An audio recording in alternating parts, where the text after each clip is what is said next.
रावल रतन सिंह, राघव चेतन मर गया था। अच्छा, कहानी चल रही थी, चलो सुनो और समझो। स्टूडेंट्स, कल मैंने आपको बताया था कि राघव चेतन को रानी पद्मिनी ने अपने बुद्धिमत्ता का प्रयोग कर दुश्मन को दुश्मन के हाथों से ही मरवा दिया। उसके बाद क्या होता है और क्या नहीं होता है अच्छे से सुन लेना और समझ लेना। रानी पद्मिनी ने गोरा जो वापस आ गया था, गोरा के साथ मिलकर योजना बनाई दिल्ली जाने की। कहाँ जाने की और किसको लाने की? रतन सिंह को, क्योंकि रतन सिंह को बंदी बना लिया था किसने? हाँ जी। तो बिल्कुल याद रखिएगा, योजना के तहत काफी संख्या में पालकियों को तैयार किया गया। किनको? और पालकियों में दासियों को बिठाया गया। किनको? दासियों को बिठाया गया और दासियों को बिठाकर सैन्य दल रवाना हुआ किधर? दिल्ली की तरफ। जब दिल्ली के समीप पहुंचे तो योजना में थोड़ा बदलाव किया गया। स्टूडेंट, क्या किया गया? हाँ जी,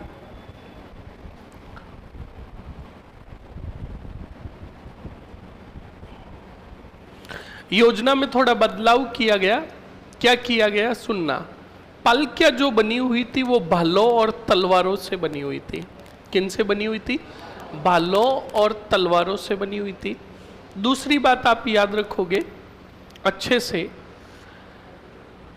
पालकी, हर एक पालकी में कितनी दासियां बैठी थी? 3 नहीं 4। हाँ, जिन्होंने दूसरा बेच देख रखा है वो रट्टा सिस्टम अपना रहे हैं और ऐसे ही पता चलता है। कितनी दासियां? 4 दासियां बैठ रखी थी। पर याद रखना, वास्तविक रूप से तो कितनी थी? नहीं थी। 1 दासी 3 दासे थे। दासे का मतलब समझे? दासियों के वेश में बैठे थे। ध्यान रखना, यानी सैनिक दासियां बन के बैठी थी, 1 दासी बैठी थी, मतलब दिल्ली के समीप ले जाकर ऐसे योजना के तहत बिठा दिया। और आर्टिफिशियल पद्मिनी जो बने थे, आर्टिफिशियल का मतलब समझते हो? हाँ, अच्छे से जानते हो। तुम भी कभी शादी विवाह के दौरान कपड़े, अतरंगी कपड़े पहन के नाचते हो और कभी नाचते नाचते बौड़ आ जाती है, नीचे पड़ते हैं, ओ ना किधर और ही जाता है और कुछ और किधर ही जाता है ना। फिर वहाँ पर सभी को पता चलता है कि भाई हो तो कोई दूसरो ही हो, है ना। तो ऐसे ही स्टूडेंट प्राकृतिक, कृत्रिम, मतलब कहने का मतलब आर्टिफिशियल पद्मिनी का जो वेश धारण किया था, वे पद्मिनी जो बना था वो स्वयं गोरा बना। कौन बना? हाँ जी, गोरा बना। और फिर जब पहरेदारों के पास दिल्ली पहुंचे तो बिल्कुल पहरेदारों ने कहा कौन हो, कहाँ से आए हो और इन पालकियों में कौन है। तब बिल्कुल बादल पालकी उठाए हुए था। बादल ने पहरेदारों को कहा जाकर कहो अपने सुल्तान को कि चित्रकूट साम्राज्य से स्वयं चलकर आई है। कौन? रानी पद्मिनी। तो बिल्कुल पहरेदार बड़े खुश हुए। तब पहरेदारों को एक बात और कहा कि जाकर अपने सुल्तान को कहना कि रानी की एक शर्त है, इस रात के बचे हुए पल जो है, ये रात जो बची हुई है, ये अंतिम रात जो बची हुई है, ये रात के पल पद्मिनी बिताना चाहती है, मिलना चाहती है किससे? रतन सिंह से। सुबह होते ही हमेशा के लिए तेरी हो जाएगी। ये शर्त स्वीकार होनी चाहिए। तो बिल्कुल स्टूडेंट पहरेदार गए सुल्तान के पास, सुल्तान को पूरी बात बताई कि रानी पद्मिनी स्वयं चलकर आई है और उनकी ये शर्त है। तो सुल्तान ने कहा शर्त मंजूर है, पर ध्यान रखना ये कोई षड्यंत्र नहीं हो, साजिश नहीं हो। तो पहरेदारों ने कहा आप चिंता मत कीजिए, हम बिल्कुल सब काम चेकिंग के तहत करेंगे। तो अब बताओ, पहरेदारों ने जब पालकियों को प्रवेश दिया तो पहरेदारों ने कहा हम हर एक पालकी को चेक करेंगे। क्या कहा? हर एक पालकी को चेक करेंगे। तो गोरा जो था, गोरा तो अंदर था। बादल जो था, बादल ने कहा कि हम क्षत्रिय हैं। क्या है? हम रानियों का चेहरा दुश्मनों को और किसी को भी नहीं दिखाते। पर रही बात आप भी अपना कर्तव्य निभा रहे हो, तो हम हर पालकी में से एक रानी का चेहरा तुम्हें दिखाएंगे। तो पहरेदारों ने कहा शर्त मंजूर है। अब बादल को तो पता था हर पालकी में कौन सा दासी है कौन सा दासा है, सही एक नहीं है। तो बादल ने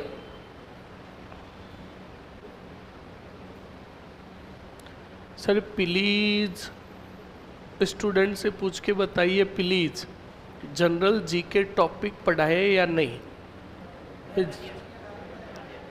पढ़ा दिए? क्या होता जनरल जी के? एक जना बोलो, सब बोलोगे तो मुझे कुछ समझ में नहीं आएगा। प्रतीक चिन्ह, वेशभूषा, खान पान, हाँ स्मृतियां चिन्ह वगैरह वही है। हाँ हो गए, करवा दिए जनरल जी के पूरा। और वैसे इनका जनरल क्या, माँ जनरल जी के पूरा है। हाँ बिल्कुल हो गए, स्टूडेंट्स कह रहे हैं तिवारी जी हो गए। तो सुनो और समझो। तो हर पालकी को चेकआउट करके अंदर प्रवेश दे दिया गया और हर पालकी में कितनी दासी थी? दासी का चेहरा दिखा दिया। अब बिल्कुल अंदर आई, सभी पालकियां आ गई। तब पहरेदारों ने कहा अपनी रानी की पालकी उठाओ और रावल रतन सिंह के जेल खाने की तरफ लेकर जाते हैं उनसे मिलाने के लिए। तो बादल ने कौन सी पालकी उठाई तुम्हें पता है? जिसमें कौन था? हाँ गोरा था। अब उधर जेल खाने के अंदर रतन सिंह को वास्तविक स्थिति तो पता थी नहीं। जेल खाने के अंदर रतन सिंह जी ने भयंकर उद्दंड स्टार्ट कर दिया कि रानी पद्मिनी को यहाँ पर आना नहीं चाहिए था। हमें मरने देते पर ऐसे लौटकर आना ये हम क्षत्रियों की शान के विरुद्ध है। स्टूडेंट बिल्कुल फिर रानी उधर रतन सिंह जी जेल खाने में गुस्सा कर रहे, क्रोध कर रहे हैं। उधर कृष्णा सॉरी गोरा ने, बादल ने पालकी उठाई किसकी? गोरा की। और बिल्कुल पालकी लेकर आए, साथ में अलाउद्दीन के पहरेदार भी आए। जेल खाने के बाद पालकी को रखा गया। अब बताओ उसमें ऑलरेडी कितने सैनिक बैठा है? 3, जिसमें एक गोरा भी है। तो अब सुनो और समझो। अब बादल करे तो करे क्या, क्योंकि पास में पहरेदार भी खड़े थे, अलाउद्दीन के सैनिक भी खड़े थे। तो वहां पर, और अब गोरा बाहर आए तो आए कैसे, क्योंकि बाहर आते ही पहचान ले सैनिक। तो बादल ने दिमाग लगाया और अलाउद्दीन के सैनिकों को कहा एक काम करो, बाहर चलो, इनको प्राइवेसी देते हैं। बिल्कुल सही एक नहीं है तो कहा बाहर चलते हैं, हम यहाँ क्या करेंगे? तो अलाउद्दीन के सैनिकों ने कहा तुम क्या करोगे यहाँ पर? तो बादल ने कहा बिल्कुल हम भी बाहर चल रहे हैं, आप भी चलो। तो कहा चलो। तो सभी सैनिकों को लेकर बादल बाहर चला गया।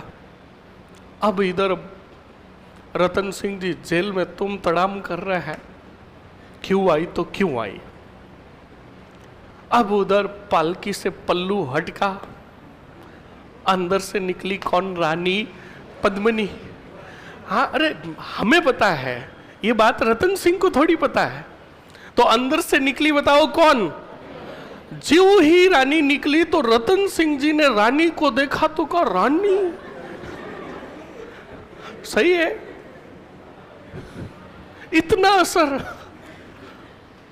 तो बिल्कुल स्टूडेंट गोरा गया जेल खाने के अंदर और जेल खाने में जाकर उसने सबसे पहले रावल रतन सिंह से मतलब आशीर्वाद वही प्रणाम किया, क्योंकि गोरा नाराज होकर पहले ही जा चुका था।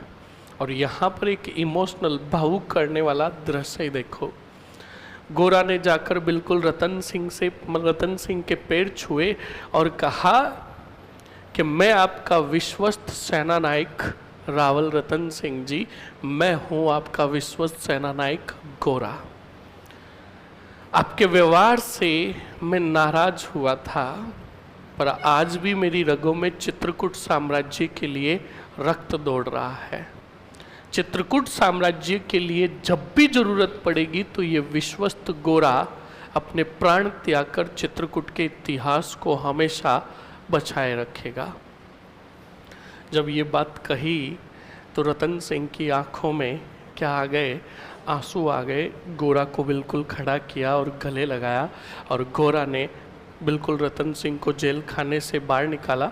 और वो पल क्या जो बनी हुई थी, बताओ किससे बनी हुई थी? भालों और तलवारों से। गोरा ने तलवारें निकाली, और तलवारें निकालकर अंदर तो वो दासे थे ही थे, वो भी बाहर आए और क्या ली? तलवारें। और रतन सिंह जी को ज्यों ही जेल खाने से बाहर लेकर आए, उधर बादल ने भी माँ भवानी का रणघोष लगाकर दिल्ली के अंदर युद्ध प्रारंभ कर दिया। गोरा, बादल सब लड़ रहे थे, रतन सिंह भी लड़ रहे थे, और जो योद्धा पालकियों में बैठे थे और पालकियां जो उठाकर आए थे, सब रण वहां दिल्ली के अंदर युद्ध लड़ रहे थे, भयंकर युद्ध लड़ रहे थे। युद्ध बड़ा भयंकर हो रहा था। तभी गोरा ने वहां पर एक और योजना बना ली, क्योंकि गोरा ने सोचा कि अगर हम सभी लड़ते रहे और यहां से सभी भागे तो भी एक भी जिंदा बचेगा नहीं, क्योंकि पीछे पीछे किसकी सेना आएगी? अलाउद्दीन की। तो गोरा ने हाथों हाथ एक और योजना बना ली, और गोरा लड़ता लड़ता अपने भतीजे बादल के पास गया। किसके पास? हाँ, बादल के पास गया, और बादल के पास जाकर कहा बादल आ चाचा के गले लग।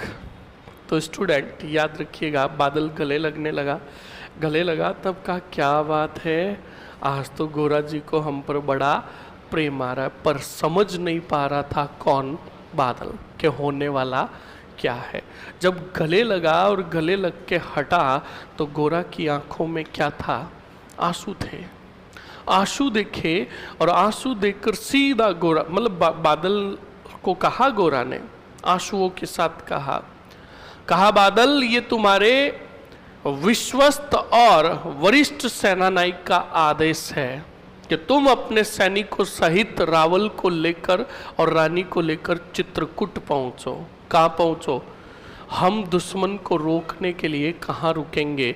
दिल्ली में रुकेंगे। अब बादल को भयंकर गुस्सा, क्रोध आ गया, क्योंकि बादल को पता था कि जो दिल्ली में रुकेगा वो कभी भी जिंदा नहीं बचेगा। बादल ने कहा कि सुनिए सेनानायक, हम आपकी आज्ञा का पालन नहीं करते हैं, योजना में बदलाव है, रावल के साथ आप जाओगे और दुश्मन से मुकाबला दिल्ली में हम करेंगे। तब स्टूडेंट्स, गोरा ने अब रिश्ते के तहत कहा था कि हम आपसे बड़े हैं, रिश्ते में भी बड़े हैं, आप हमसे अनुज हो, जाओ बादल, रावल को लेकर जाओ। ये चित्रकूट साम्राज्य बलिदान मांग रहा है, और चित्रकूट के गौरव को, स्वाभिमान को बचाने के लिए मैं रुकूंगा कहाँ? दिल्ली के अंदर। जैसे तैसे करके गोरा ने बादल को वहाँ से और रावल रतन सिंह को भेजा। तो क्या सर पद्मनी भी साथ में आती है क्या सर? हाँ बिल्कुल आई, पद्मनी भी साथ में एक दासी बनकर आई थी, ध्यान रखिएगा इस बात को, बिल्कुल पद्मनी भी थी यहाँ पर। तो बिल्कुल स्टूडेंट, रावल रतन सिंह, पद्मनी को लेकर बादल कुछ सैनिकों को लेकर कहाँ आ गया? चित्रकूट। और इनको दिल्ली से बाहर सुरक्षित किसने निकाला? गोरा ने। गोरा बीच में, दिल्ली के बाहर बीच में अपनी सेना लेकर खड़ा रहा, ताकि अलाउद्दीन की कोई सेना पीछा करते हुए आएगी तो उसे रोकेगा कौन? गोरा। काफी समय तक रोके रखेगा, तब तक इधर पहुंच जाएंगे चित्तौड़ कौन? रावल रतन सिंह जी, और अपने चित्तौड़ की रक्षा का इंतजाम कर देंगे। तो सुनना और समझना, बिल्कुल उधर से पीछे से अलाउद्दीन खिलजी की सेना आई, जिससे अंतिम क्षणों तक लड़ते रहे कौन? गोरा। और कुछ इतिहासकार कहते हैं कि गोरा तो दिल्ली में ही लड़ते हुए वीरगति को प्राप्त हुआ। अब स्टूडेंट, जो बच्चे कुछ अलाउद्दीन के सैनिक थे वो अलाउद्दीन के पास आए, पूरी बात बताई। जब पूरी बात बताई तो याद रखना स्टूडेंट, अलाउद्दीन खिलजी ने आदेश दिया कि सेना का पड़ा उठाओ, हम खुद जाएंगे कहाँ? चित्रकूट। तो बताओ कौन आ रहा है?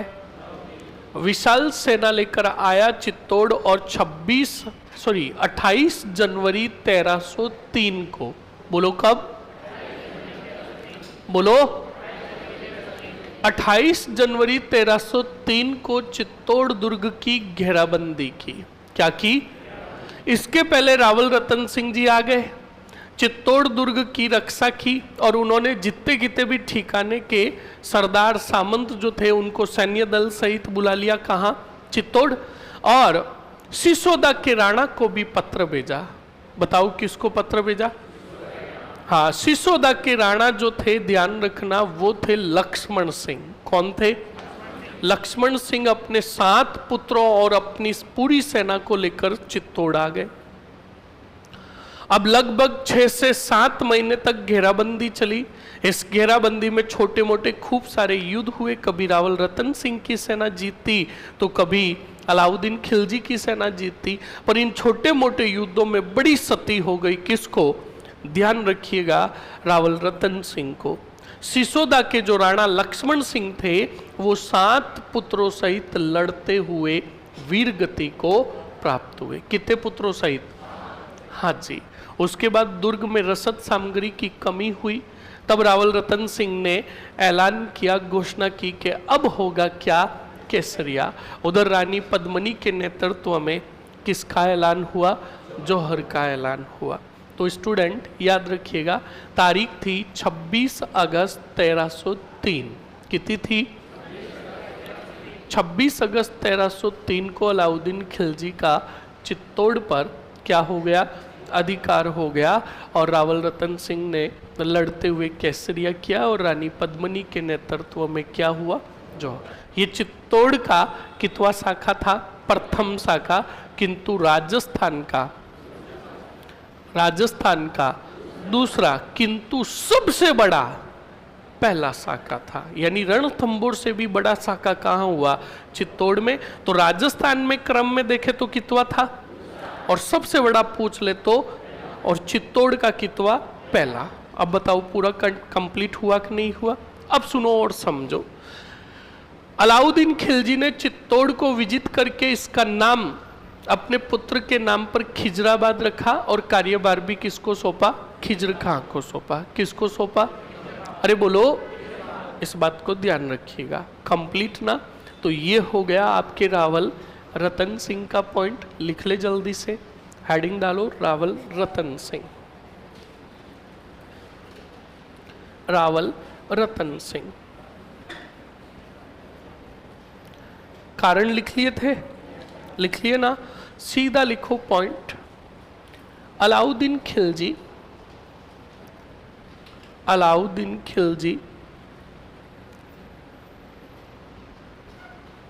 विशाल सेना लेकर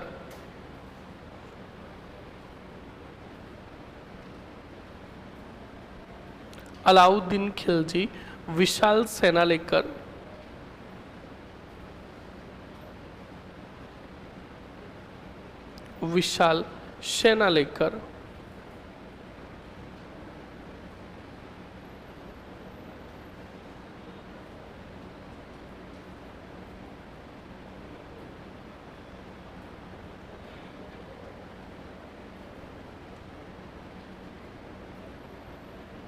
खेजड़ी दिवस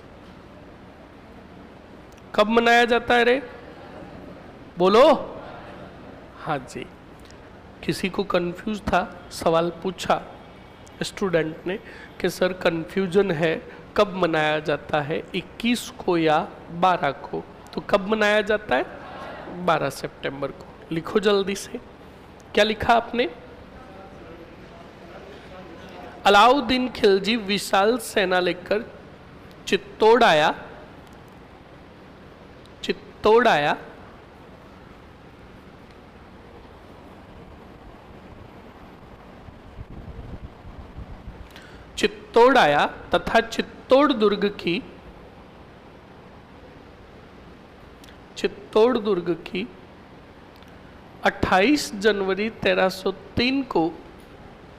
28 जनवरी 1303 को घेराबंदी की। घेराबंदी की। 28 जनवरी 1303 को चित्तौड़ दुर्ग की क्या की? घेराबंदी। लिख लिया। अगले पॉइंट में लिखो, दोनों के मध्य छोटे मोटे युद्ध हुए। दोनों के मध्य छोटे मोटे युद्ध हुए।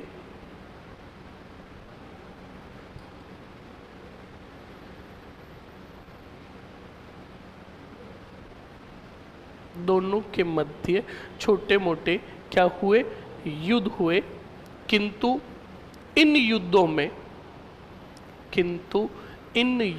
में सिसोदा के राणा, इन छोटे मोटे युद्धों में सिसोदा के राणा कौन? लक्ष्मण सिंह। सिसोदा के राणा लक्ष्मण सिंह अपने 7 पुत्रों सहित लड़ते हुए वीर गति को प्राप्त हुए।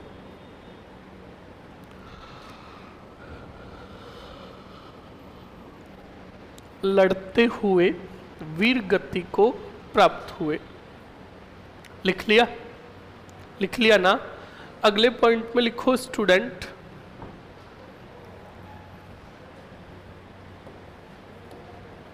लिखो इस युद्ध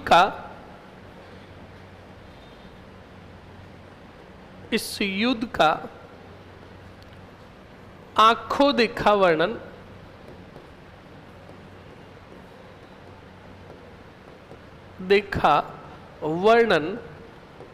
किसने किया रे? बोलो। अमीर खुसरो ने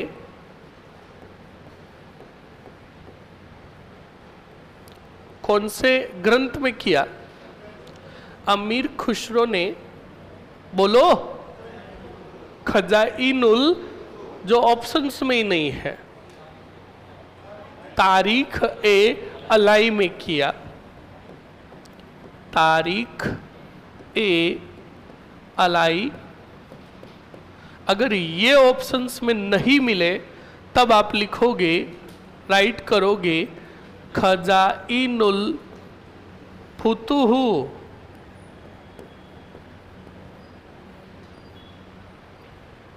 और दोनों ऑप्शंस में हो तब फर्स्ट राइट करोगे तारीख ए अलाई। याद रखें इस बात को। इस युद्ध का आंखों देखा वर्णन अमीर खुसरो ने तारीख ए अलाई खजाइनुल फुतुहु ग्रंथ में किया। लिख लिया? आगे बढ़ो और अगले पॉइंट में लिखो। लिखो स्टूडेंट, अगले पॉइंट में लिखो 26 अगस्त 1303 को 26 अगस्त 1303 को अलाउद्दीन का चित्तौड़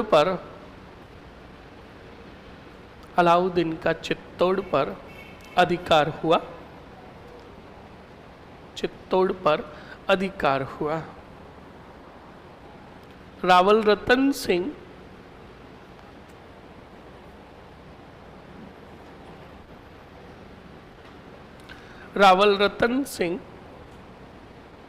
लिख लिया?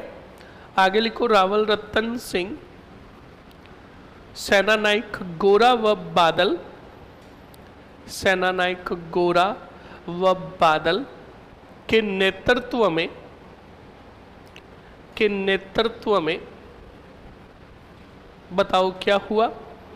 केसरिया हुआ। केसरिया हुआ तथा रानी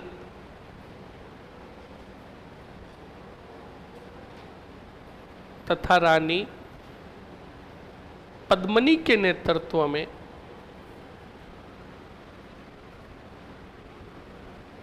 रानी पद्मनी के नेतृत्व में क्या हुआ? जौहर हुआ। लिख लिया? हेडिंग डालो स्टूडेंट, चित्तौड़ का प्रथम शाखा।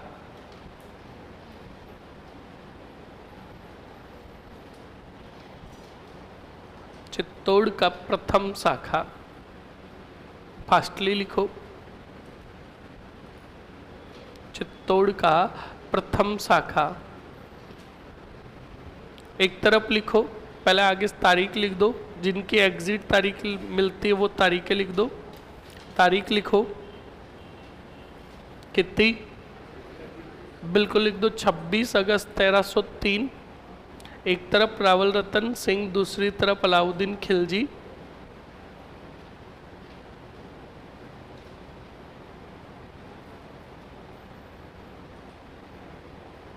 रावल रतन सिंह, दूसरी तरफ अलाउद्दीन खिलजी।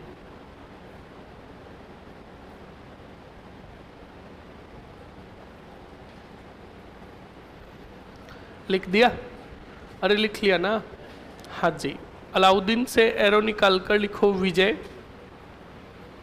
अलाउद्दीन से एरो निकाल कर लिखो विजय।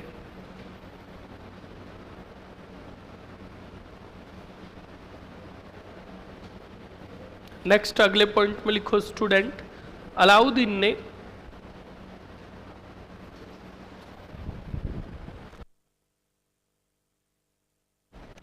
ने चित्तौड़ को विजित कर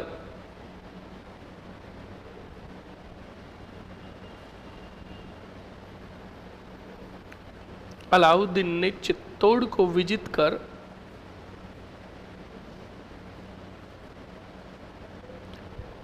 कर इसका नाम क्या रखा? खिजराबाद रखा।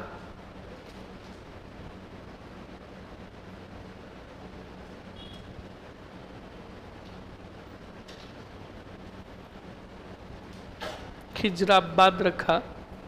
कौन सा बात? तथा चित्तौड़ का कार्यभार किसको सौंपा? बिल्कुल खिज्र खां को सौंपा। खिज्र खां को सौंपा। लिख लिया? अब बताओ, उपरोक्त वर्णन जो हमने किया किस ग्रंथ के अनुसार किया? मलिक मोहम्मद जायसी द्वारा रचित पद्मावत ग्रंथ के अनुसार। लिख लिया? तो सीधा पॉइंट लिखो अगले पॉइंट में। मलिक मोहम्मद जायसी ने 1540 ईस्वी में, मलिक मोहम्मद जायसी ने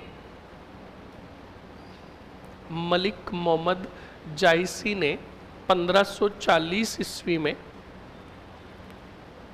1540 ईस्वी में पद्मावत ग्रंथ की रचना की। 1540 ईस्वी में पद्मावत ग्रंथ की रचना की।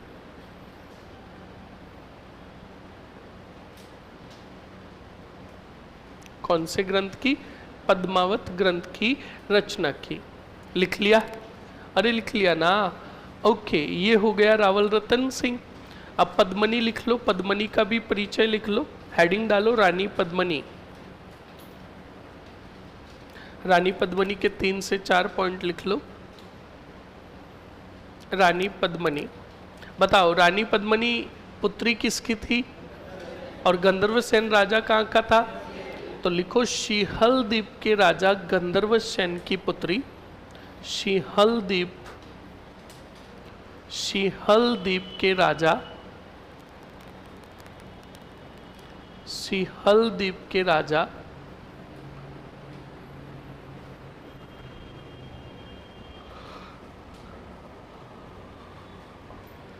कौन सा द्वीप?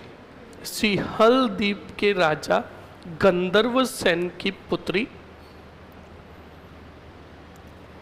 गंधर्वसेन की पुत्री। लिख लिया?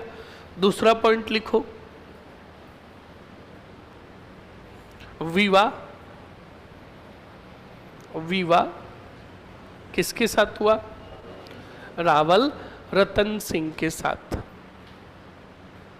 लिख लिया? अब जल्दी से बताओ स्टूडेंट, रावल रतन सिंह को पद्मनी के सौंदर्य के बारे में किसने अवगत करवाया? बोलो। और अलाउद्दीन खिलजी को पद्मनी के सौंदर्य के बारे में किसने अवगत करवाया? लिखाने की जरूरत नहीं है ना, सीधा याद हो जाएगा। तो यहां पर सीधा लिखो, रानी पद्मिनी के नेतृत्व में, रानी पद्मिनी के नेतृत्व में, रानी पद्मिनी के नेतृत्व में रानियों ने क्या किया? बिल्कुल जौहर किया।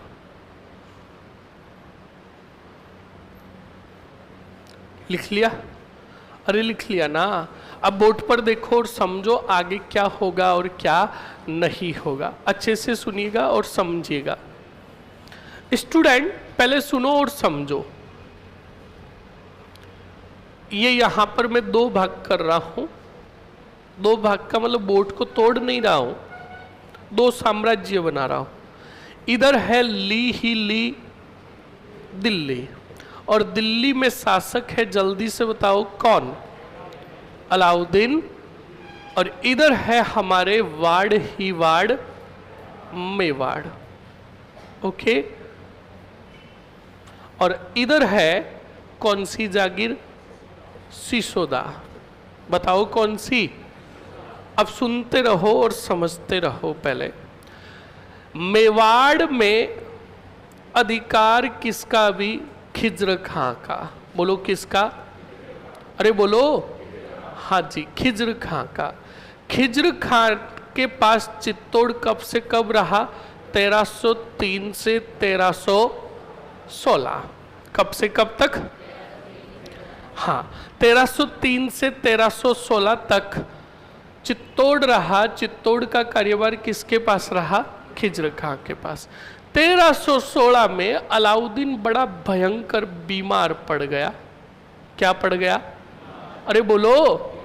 बीमार पड़ा, तब अलाउद्दीन ने संदेश भेजा, तोड़ ही तोड़। किसको? कहा कि बेटा मैं बड़ा भयंकर बीमार पड़ा हूं, कभी भी प्राण पंखेरु उड़ सकते हैं, तू आ जा। कहाँ? दिल्ली आ जा, ताकि तू भी मुझे क्या और मैं भी तुझे अंतिम बार देख लो। इसी खिज्र खां को अलाउद्दीन खिलजी बाद में दिल्ली में मरवा देगा। क्यों मरवाएगा? ये इंडियन हिस्ट्री का मामला है। कौन सी हिस्ट्री का? और हम कौन सी पढ़ रहे हैं? हाँ, अगर जानना है तो बड़े बेचों में आओ।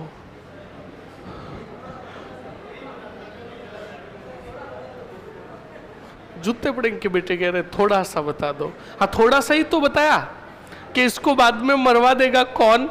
अलाउद्दीन खिलजी। ये थोड़ा सा। अब सुनो और समझ। ये कोई चाय थोड़ी है जो कि थोड़ी सी और डाल दो। आवाज नहीं, इधर देखो मरो। तो सुनो, अब खिज्र खां ने अलाउद्दीन खिलजी को कहा कि मैं आऊं दिल्ली तो कार्यभार किसे सौंपूं? कौन से तोड़ का? तो बिल्कुल स्टूडेंट, अलाउद्दीन खिलजी ने कहा आप कार्यभार सौंपो मुछाड़ा मालदेव, जो थे मालदेव सोनगरा। कौन थे? का आप मालदेव सोनगरा को चित्तौड़ का कार्यभार सौंप दो और तुम आ जाओ। कहाँ? दिल्ली। तो बताओ खिज्र खां ने कार्यभार सौंपा किसको? और मालदेव सोनगरा को कार्यभार सौंपकर खिज्र खां आ गया कहाँ? अब बताओ चित्तौड़ किसके पास है? कब आया? अब 1316 से 1326 तक चित्तौड़ रहा कौन से देव के पास? मालदेव सोनगरा खुद राजा थे, लोर ही लोर। तो मालदेव सोनगरा तो खुद कहाँ रहा करते थे? और इन्होंने चित्तौड़ का जो कार्यभार सौंपा, कितने पुत्रों को सौंपा? कुछ तो कहते हैं बनवीर को। किसको? और कुछ कहते हैं नहीं, बनवीर नहीं था। कौन था? जैसा। कौन था? तो जो इतिहासकारों के अलग अलग मत है, हम दोनों को साथ में याद कर लेते हैं। या तो बनवीर था या कौन था? अब सुनो और समझो। स्टूडेंट एक बात बताओ, सिसोदा के राणा लक्ष्मण सिंह बताया मैंने, जो अपने कितने पुत्रों सहित मारे गए थे? इसी लक्ष्मण सिंह के पुत्र थे अरी सिंह। बोलो कौन से सिंह? और अरी सिंह का बेटा था धुआंधार और खतरनाक। बोलो कौन? बोलो। हाँ, सस्पेंस मत रखो ना सर जी, थोड़ा सा बता दो ना मैटर क्या हुआ था। बताया ना बस। हाँ, सस्पेंस होना चाहिए। जैसे याद कीजिए, बाहुबली मूवी पार्ट फर्स्ट आया ना, तो बाहुबली मूवी पार्ट फर्स्ट में वो कटप्पा किसको मारता है? जब तक बाहुबली पार्ट 2 नहीं आया, पूरे भारत में एक ही चर्चा चल रही थी, कटप्पा ने बाहुबली को क्यों मारा। सही है कि नहीं? अगर उस मूवी के एंडिंग में बता देते कि यूं मारा, तो बताओ कोई सेकंड पार्ट देखते? बस इसीलिए सस्पेंस है।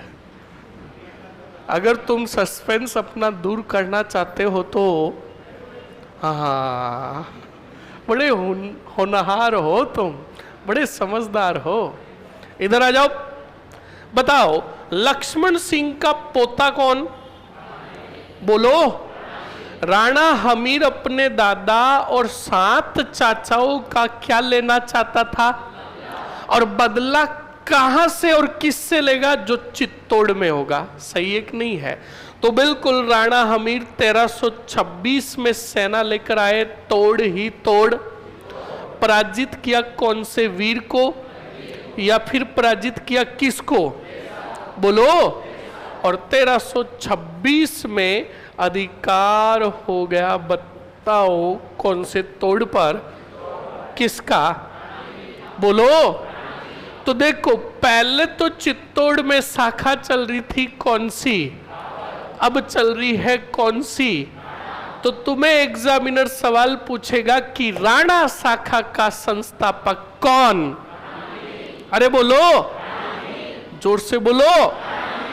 जो शुद्ध गलत है, सब के सब मरेंगे कमीने कहीं के। मैंने इतना बोला कि राणा शाखा का संस्थापक राहब था। कौन था? धमाधम ठोक रहे हैं राणा हमीर। सावधानी हटी, दुर्घटना घटी। अगर सवाल तुम्हें पूछे चित्तौड़ में राणा शाखा का संस्थापक कौन, अब बोलो मरो।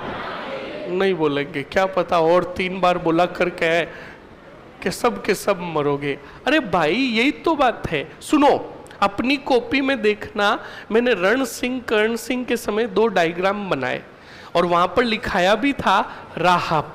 क्या लिखाया? और लिखाया था कि राहब से कौन सी शाखा चली?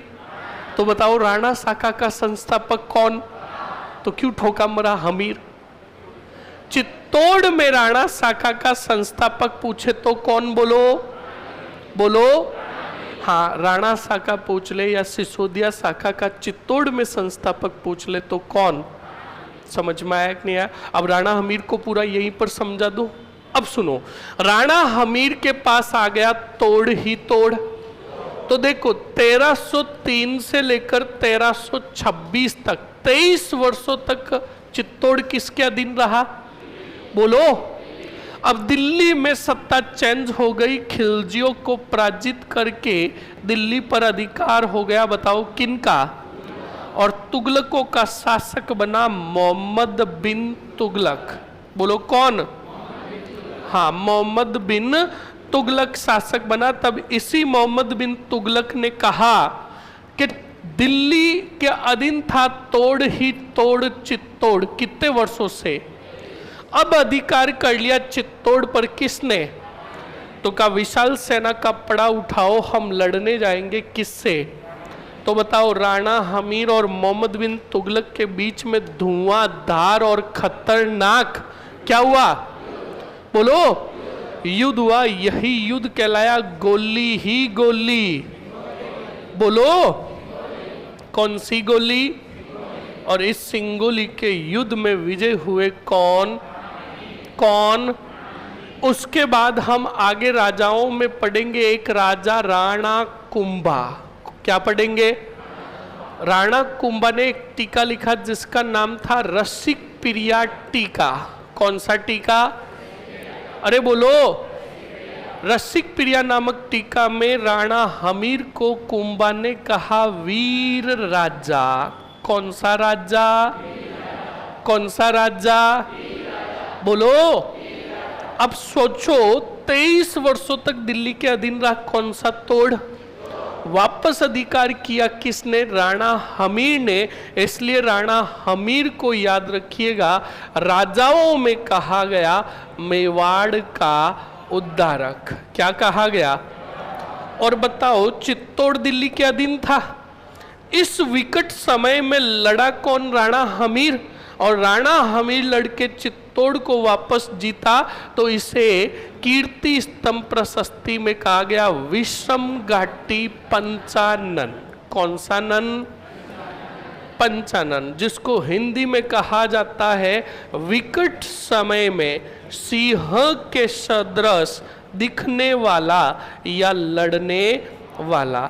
अब देखिए इसके जैसा हमने एक और लिखा था, सदृश दिखने वाला या लड़ने वाला। अब सुनो और समझो। अरे देखने की जरूरत नहीं, मैं बता रहा हूं, पाने फिरोल रहे बैठे। सुनो और समझो। विषम का मतलब क्या होता? विकट परिस्थितियां।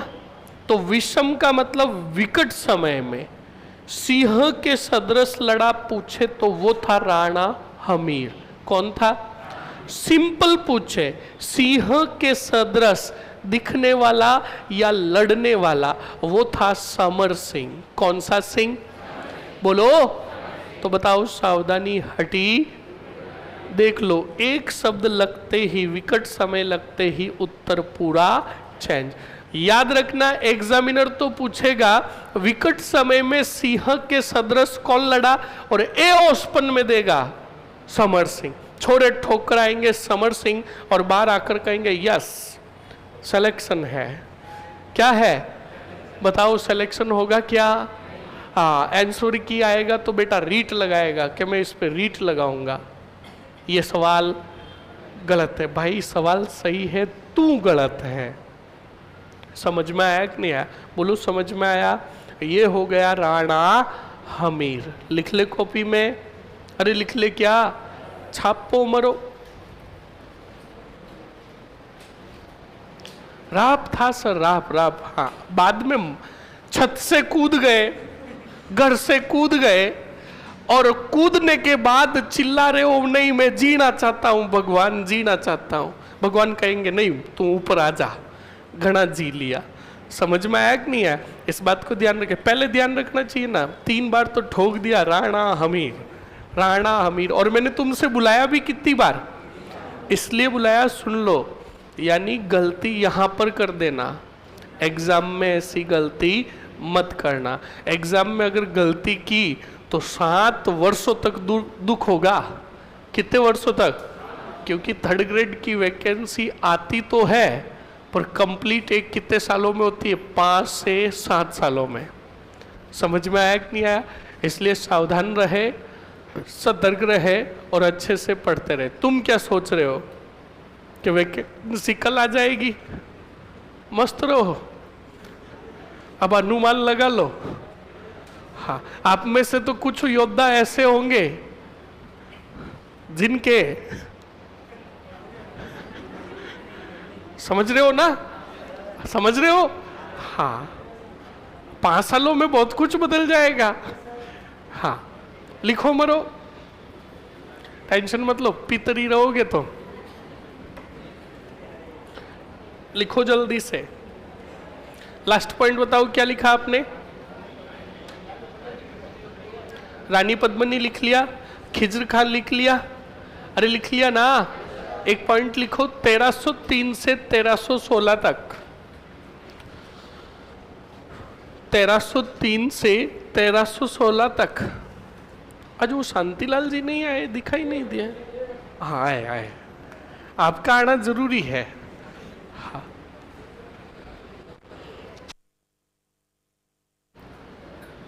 डीमोटिवेट मत करो सर जी वैकेंसी से,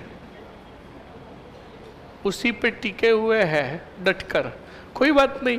वैकेंसी पर तुम डटकर टिके हुए और वैकेंसी तुम पर डटकर टिकी हुई है, टेंशन मतलब दोनों डटे रहो। समझ में आया ना। और वैकेंसी कब आएगी? जब सरकार डटेगी।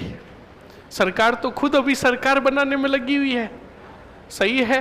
तो 3 जून तक तो सोचो ही मत, कितने जून, फिर 1-2 महीने मंत्रिमंडल और वो पूरा विस्तार करेंगे तब तक, और फिर दीपावली का तुम्हें गिफ्ट दे देंगे कि समीक्षा भेजी गई, तब तक दिसंबर आ जाएगा। दिसंबर में कहीं जाकर घोषणा करेंगे, हाँ रीट की एग्जाम करवा देता है। रीट का एग्जाम 4-6 महीनों में होगा, तब तक जून जुलाई आ जाएंगे ये दिन। और फिर आगे जाकर कहेंगे अब करवाते हैं 3rd ग्रेड, फिर 1-2 बार पेपर भी तो आउट होंगे ना। अब नहीं होंगे, चिंता मत करो। सुन लो मेरी बात, सुनो। अब मैं सीधी बात बता रहा हूं, पूरा सारांश बता रहा हूं, सुन लो। आप वाले भी सुन लो। लो, एक भाई तो डोटासरा बन के ही आ गया। डोटासरा कह रहा है सर प्लीज शुभ शुभ बोलो ना। एकदम शुभ बोल रहा हूं, सुन लो और समझ लो। बिल्कुल स्टूडेंट मैं सही कह रहा हूं। आप वैकेंसी का इंतजार मत करो।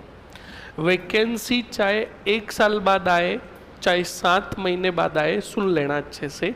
आप खुद का विश्लेषण करो कि वैकेंसी कभी भी आए, क्या पेपर फाइट करने के लिए मैं तैयार हूं या नहीं हूं। तैयार का मतलब समझे, फाइनल मेरा सिलेक्शन होगा या नहीं होगा। समझ में आया कि नहीं आया? इस बात को ध्यान रखे, कंटिन्यूटी कभी भी नहीं छोड़े, कंटिन्यूटी कभी भी नहीं छोड़े। मेरी बात सुन लो। आप B2 बैच और B1 बैच, अभी भी बोल रहा हूँ, जिन्होंने कोर्स कंप्लीट कर लिया आपका भी हो जाएगा।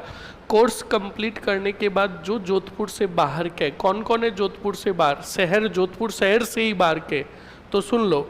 अब जोधपुर जिले के कौन कौन है, हाथ खड़े करना। जोधपुर जिले के पूरे,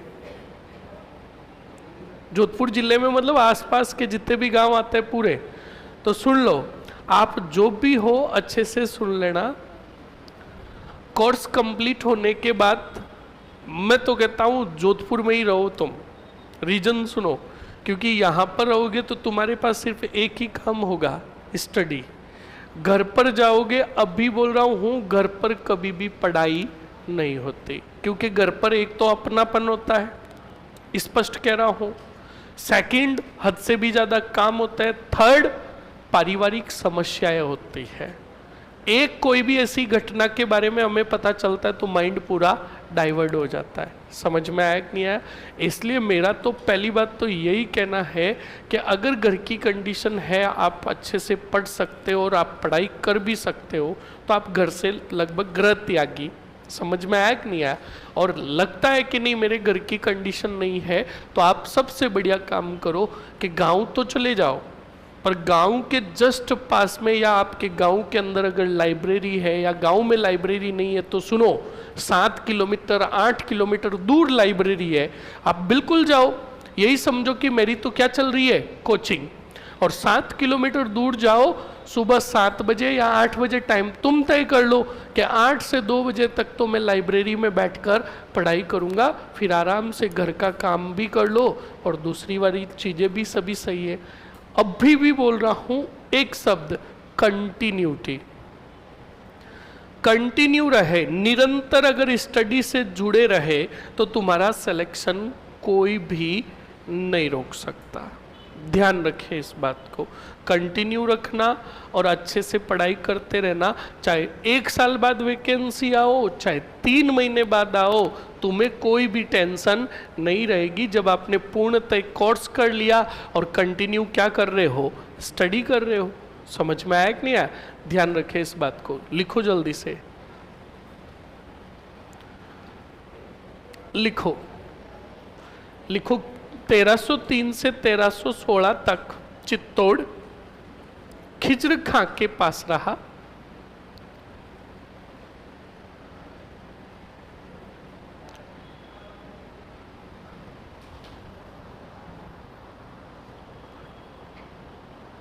1303 से 1316 तक चित्तौड़ खिजर खां के पास था।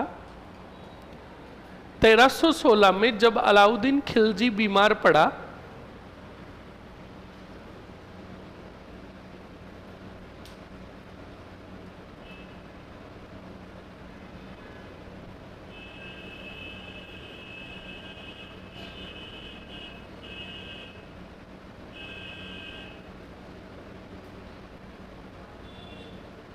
अलाउद्दीन खिलजी बीमार पड़ा। आपके वो 50 क्वेश्चंस आ गए, पहले बोल रहा हूं। कौन से? 7 तारीख याद है? याद है क्या? लो, कमीनों को पता ही नहीं है। याद है? 7 अप्रैल को क्या है? अरे कमीनों, 7 अप्रैल को क्लास नहीं है, खानवा का युद्ध है मेरा। समझ में आया? और हमारा टारगेट रहेगा कि हमारी स्थायी राजधानी कौन सा भवन है। अब हम हमारी स्थायी राजधानी बनाएंगे उत्कर्ष कॉम्प्लेक्स को फतेह करके, और उत्कर्ष कॉम्प्लेक्स पर हमला कब होगा? 7 अप्रैल को। और उसी 7 अप्रैल की रणनीति के लिए हमने चक्रव्यूह रूपी 50 क्वेश्चंस तैयार करवाए हैं, जो मेरे पास PDF आ गई है। और मैं चाहता हूं कि 20 जो योद्धा चुने जाएंगे, कितने? उस 20 योद्धाओं में से 20 में से कम 10 योद्धा B2 बैच के होंगे। बोलो होगे ना? देखो बोले ही नहीं, कमीने। अरे बोलो, टेस्ट में शामिल होगे? पक्का? अरे पक्का ना? रजिस्ट्रेशन किस किसने कर दिया है? हाथ खड़े करो, ये देख लो। और ऊपर वाले मुंह धो रहे कि हम आ रहे हैं। बोलो, ऑफलाइन?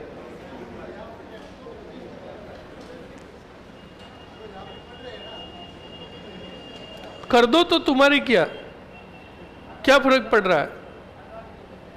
तो तुम्हें मना किया तो अच्छा, तुम बिना न्यूते क्या होगे? वहां पे ध्यान रखना।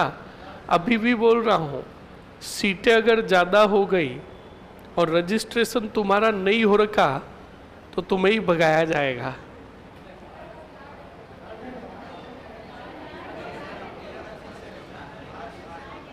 क्या बोल रहे हो?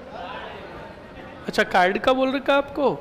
ठीक है, कार्ड लेकर मर जाना, आ जाना। आओगे ना?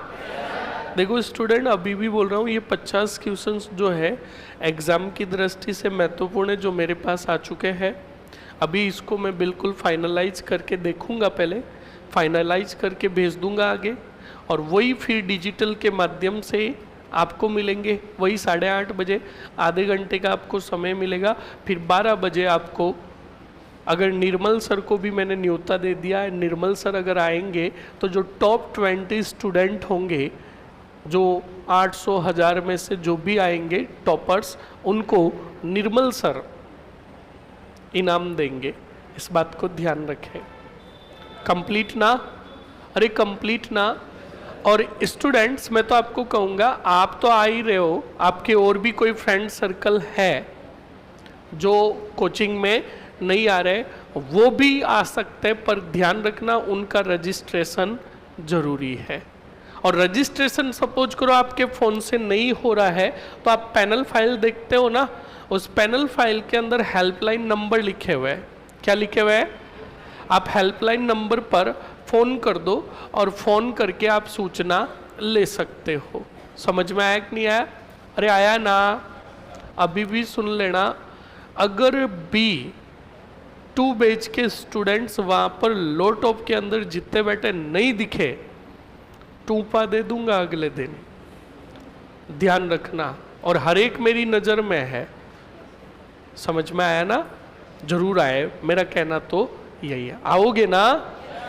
ओके, लिखो जल्दी से। क्या लिखा आपने? अभी कहाँ जा रहा है रे? लिखो जल्दी से। अगले पॉइंट में लिखो स्टूडेंट, 1303 से 1316 तक किसके पास रहा? लिखो जब अलाउद्दीन बीमार पड़ा, क्या पड़ा? बीमार पड़ा, तब खिज्र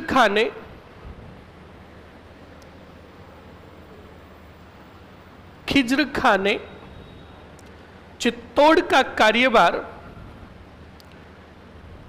बताओ किसको सौंपा? मालदेव सोनग्रा को सौंपा।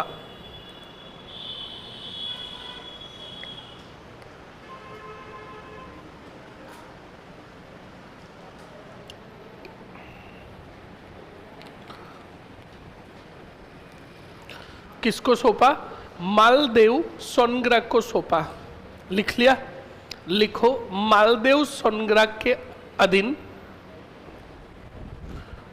मालदेव सोनग्रा के अधीन, मालदेव सोनग्रा के अधीन चित्तौड़ कब तक रहा? 1316 से 1326 तक रहा। 1316 से 1300 कब तक? 26 तक रहा। लिख लिया? अरे लिख लिया ना। नेक्स्ट अगले पॉइंट में लिखो स्टूडेंट, हेडिंग डालो आगे। राणा, पहले हेडिंग डाल दो, राणा शाखा, सिसोदिया शाखा। राणा शाखा, सिसोदिया शाखा।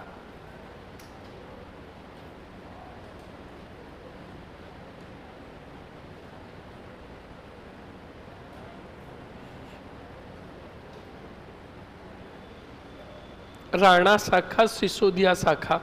राणा शाखा, सिसोदिया शाखा में लिखो जल्दी से, पहला ही राजा राणा हमीर। राणा हमीर, राणा हमीर का शासनकाल लिखो, कब से कब तक? 1326 से 1364।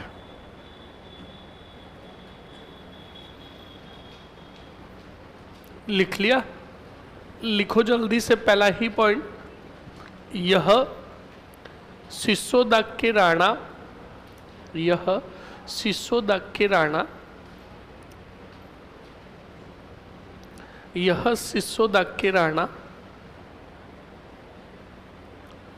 राणा लक्ष्मण सिंह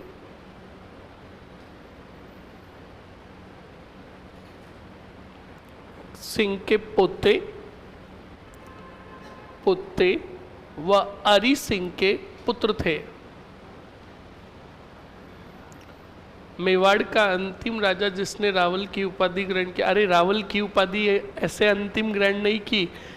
चित्तौड़ में रावल शाखा का अंतिम राजा कौन था? रावल रतन सिंह। ध्यान रखें, सवाल एकदम सही तरीके से होना चाहिए। नेक्स्ट लिखो, लिख दिया? लक्ष्मण सिंह के पोते तथा अरी सिंह के पुत्र। लिख लिया? अगले पॉइंट में डबल स्टार और नोट लगाकर लिखो, 1326 ईस्वी में राणा हमीर ने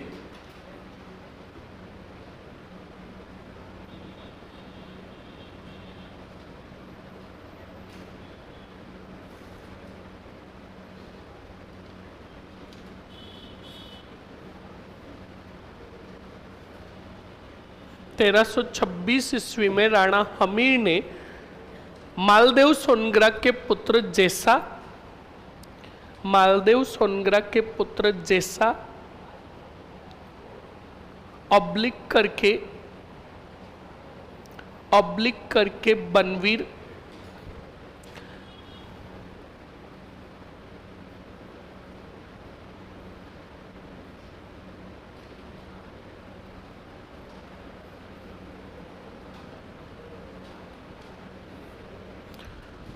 मालदेव सोनग्रा के पुत्र जैसा ऑब्लिक करके बनवीर को पराजित करके चित्तौड़ को विजित किया, चित्तौड़ को विजित किया, चित्तौड़ को विजित किया।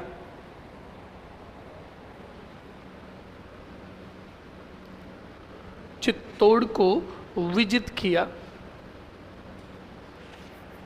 लिख लिया। अगले पॉइंट में लिखो स्टूडेंट, राणा हमीर के समकालीन दिल्ली का शासक मोहम्मद बिन तुगलक था।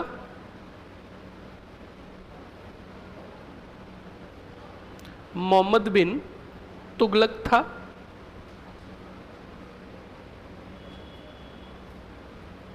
मोहम्मद बिन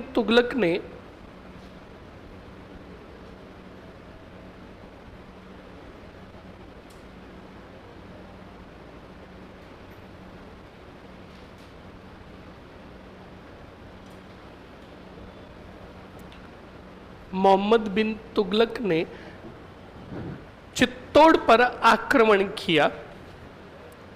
चित्तौड़ पर आक्रमण किया।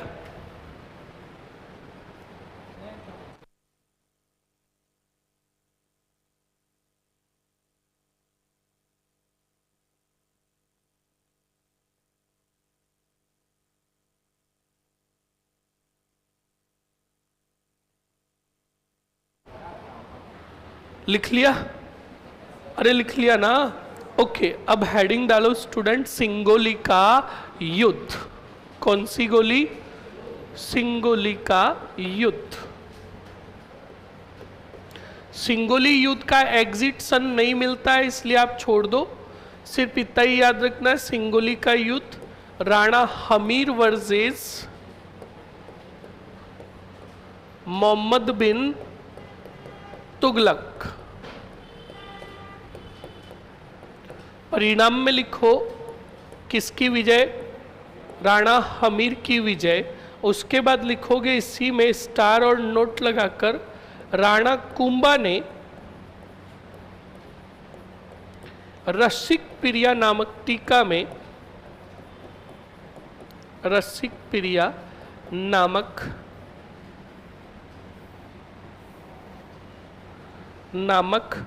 टीका में राणा हमीर को कौन सा राजा कहा? वीर राजा कहा। लिख लो जल्दी से।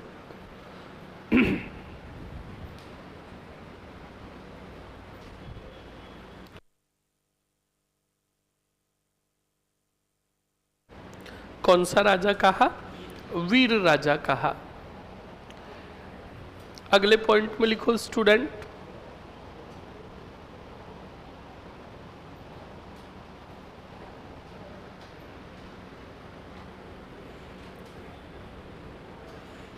वीर राजा कहा। लिख लिया? अब बताओ स्टूडेंट, कुंभलगढ़ प्रशस्ति और कीर्ति स्तंभ के अंदर इन्हें क्या कहा गया? विषमघाटी पंचानन। लिखो, पहले लिखो कीर्ति स्तंभ प्रशस्ति व कुंभलगढ़ लेख में। लिखो कीर्ति स्तंभ प्रशस्ति व कुंभलगढ़ लेख में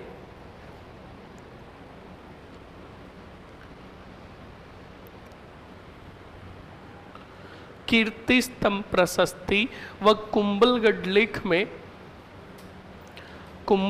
लेख में राणा हमीर को विषमघाटी पंचानन कहा गया।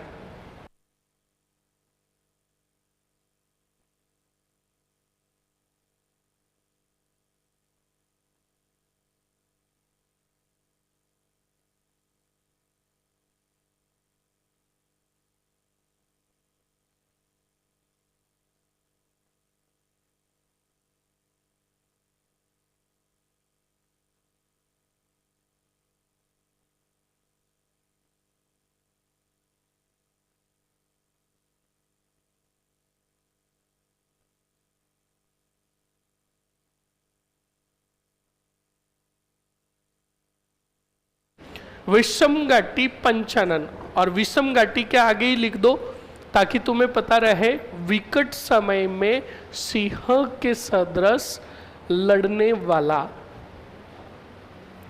विकट समय में सिंह के सदृश लड़ने वाला।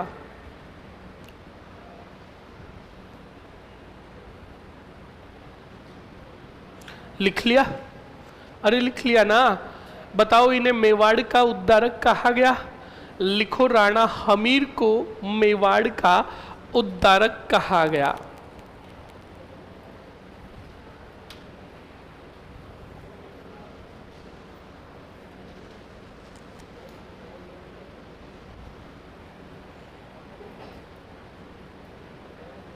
राणा हमीर को मेवाड़ का उद्धारक कहा गया। उद्धारक कहा गया। ये राजा हो गए आपके कौन? राणा हमीर। कौन हो गए? अगले राजा जो आ रहे हैं उनका नाम है राणा खेत सिंह। कौन से सिंह? और राणा क्षेत्र सिंह। कौन से सिंह? हाँ, खेत सिंह बोल दो चाहे क्षेत्र सिंह बोल दो, बात एक ही। अब सुन लो और समझ लो अच्छे से क्या होगा और क्या नहीं होगा। स्टूडेंट, क्षेत्र सिंह खेत सिंह को समझाने से पहले एक बात बता देता हूं। स्टूडेंट अच्छे से याद रखिएगा, क्षेत्र सिंह का सिर्फ एक ही पॉइंट है, एक या दो पॉइंट है, पर एग्जाम की दृष्टि से बड़ा महत्वपूर्ण है। एग्जामिनर इनडायरेक्टली क्वेश्चंस पूछेगा और इनडायरेक्टली क्वेश्चंस हमें कभी भी समझ में नहीं आते। सुनो और समझो। स्टूडेंट, हम हमारे सामाजिक जीवन में काफ़ी ऐसे लोगों को देखते हैं ना, या हमारे परिवार की बात करता हूँ, तो परिवार में हम देखते हैं ना कि हम ऐसे तो आधे दिन का मतलब हमेशा, ऐसे तो प्रतिदिन पड़ोसी के घर से कभी सब्जी ले लेते हैं, कभी कुछ ले लेते हैं, कभी कुछ ले लेते हैं, और ऐसे नॉर्मली हमेशा आते जाते रहते हैं। कभी घर में शादी हो, कोई फंक्शन हो, तो हम पड़ोसी के घर जाते ही नहीं, या पड़ोसी हमारे घर आता ही नहीं। तो हम पूछते हैं, या फिर हमारे घर मेहमान आते तब हमें पूछते हैं कि वो फलान जी आपके घरे क्यों नहीं आवे। तो हम कहते हैं कि माँ के पीढ़ियों आनो जानो है ही कौन। कहते हैं कि नहीं कहते हैं? क्या कहते हैं कि पीढ़ियों से हमारे आना जाना है ही नहीं। तो क्या पूछे कि रीजन क्या है? कि भडेरा की लड़ाई है, जो मातो को नावा। फंक्शन खत्म हुआ, उसके अगले दिन ही ठाके का ही सब्जी बनाई। सही एक नहीं है? तो ऐसे ही सुनो, ऐसे ही थे कौन? खेत सिंह या क्षेत्र सिंह।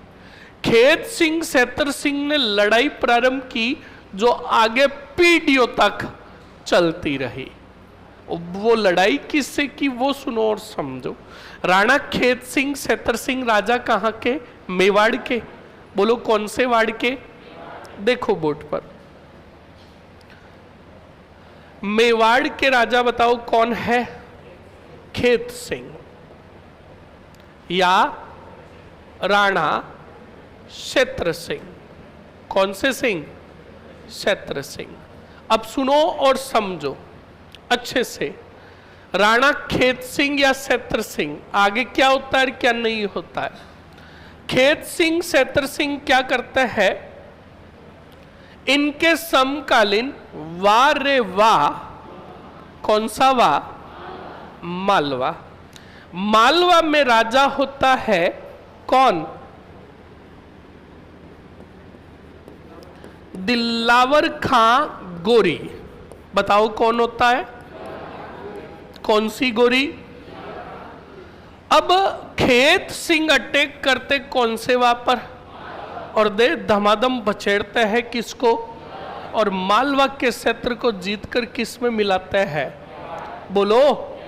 तो अब बताओ, मेवाड़ मालवा लड़ाई जो प्रारंभ की, ये किसने प्रारंभ की? बोलो। जो आगे ध्यान रखना, राणा रायमल तक चलेगी। कब तक? और राणा रायमल कौन है? राणा रायमल क्या? राणा सांगा तक चलेगी। किस तक? बोलो। तो ये प्रारंभ किसने की? तो तुम्हें अगर सवाल पूछ ले मेवाड़ मालवा संघर्ष किसके समय प्रारंभ हुआ? बोलो। खेत सिंह या क्षेत्र। अब तुम्हारे छोटी छोटी कहानियां प्रारंभ हो गई। खेत सिंह एक बार राजधानी चित्तौड़ से बाहर गए। कहाँ गए? कहाँ गए? और बाहर जाकर वापस आ गए। वापस आ रहे थे तब रास्ते में इन्होंने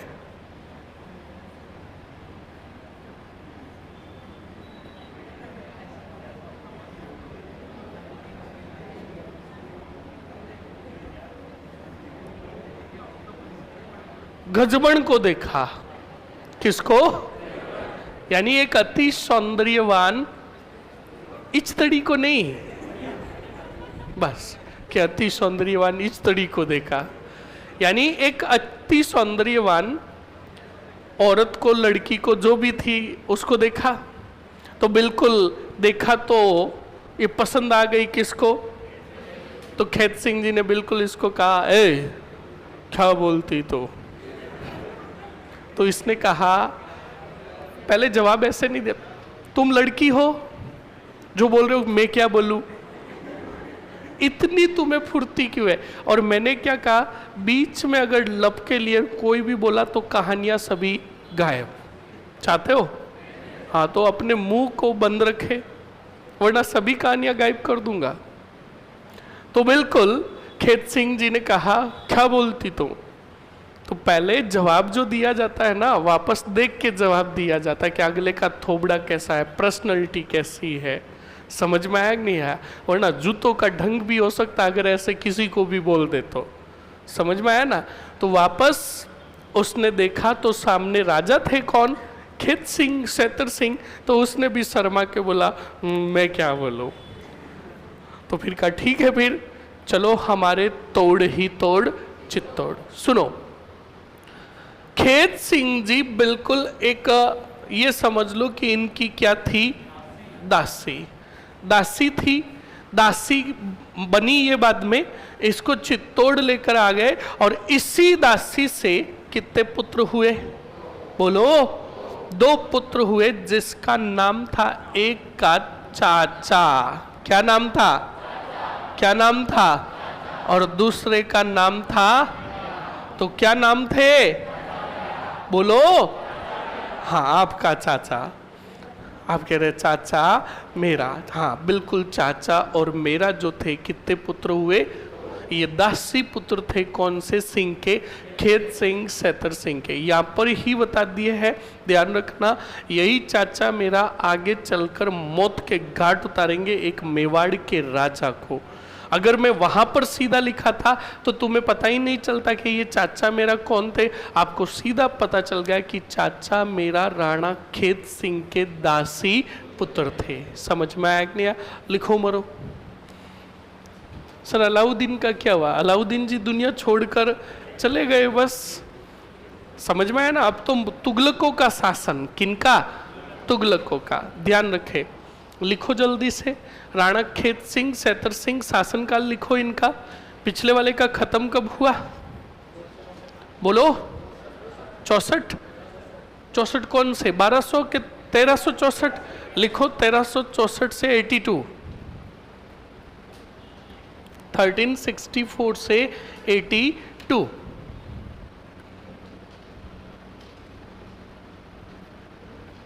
1364 से 82 लिख लिया। पहला ही पॉइंट लिखो, सैतर सिंह के समकालीन, सैतर सिंह के समकालीन दिल्ली का शासक, सॉरी मालवा का शासक कौन था? दिल्लावर खां गोरी था। दिल्लावर खां गोरी था। दिल्लावर खां गोरी था। लिख लिया। अगले पॉइंट में लिखो,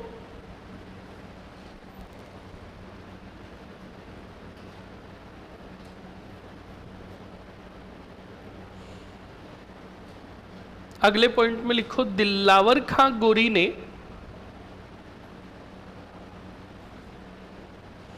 दिल्लावर खां गोरी को पराजित कर, दिल्लावर खां गोरी को पराजित कर, दिल्लावर खां गोरी को पराजित कर मालवा के क्षेत्र को मेवाड़ में मिलाया,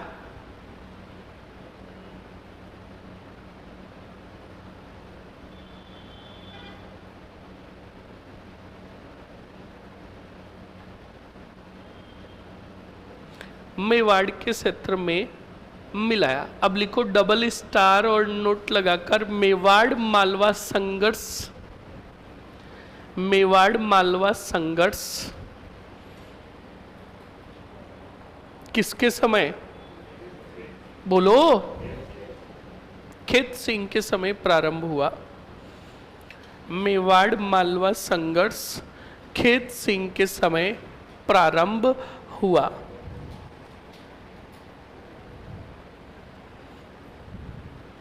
लिख लिया? अरे लिख लिया ना, लिख लिया ना। ये हो गए राजा कौन? बोलो। एक पॉइंट लिख लो, खेत सिंह के दासी पुत्र, खेत सिंह के दासी पुत्र कौन थे? चाचा व मेरा थे, चाचा व मेरा थे।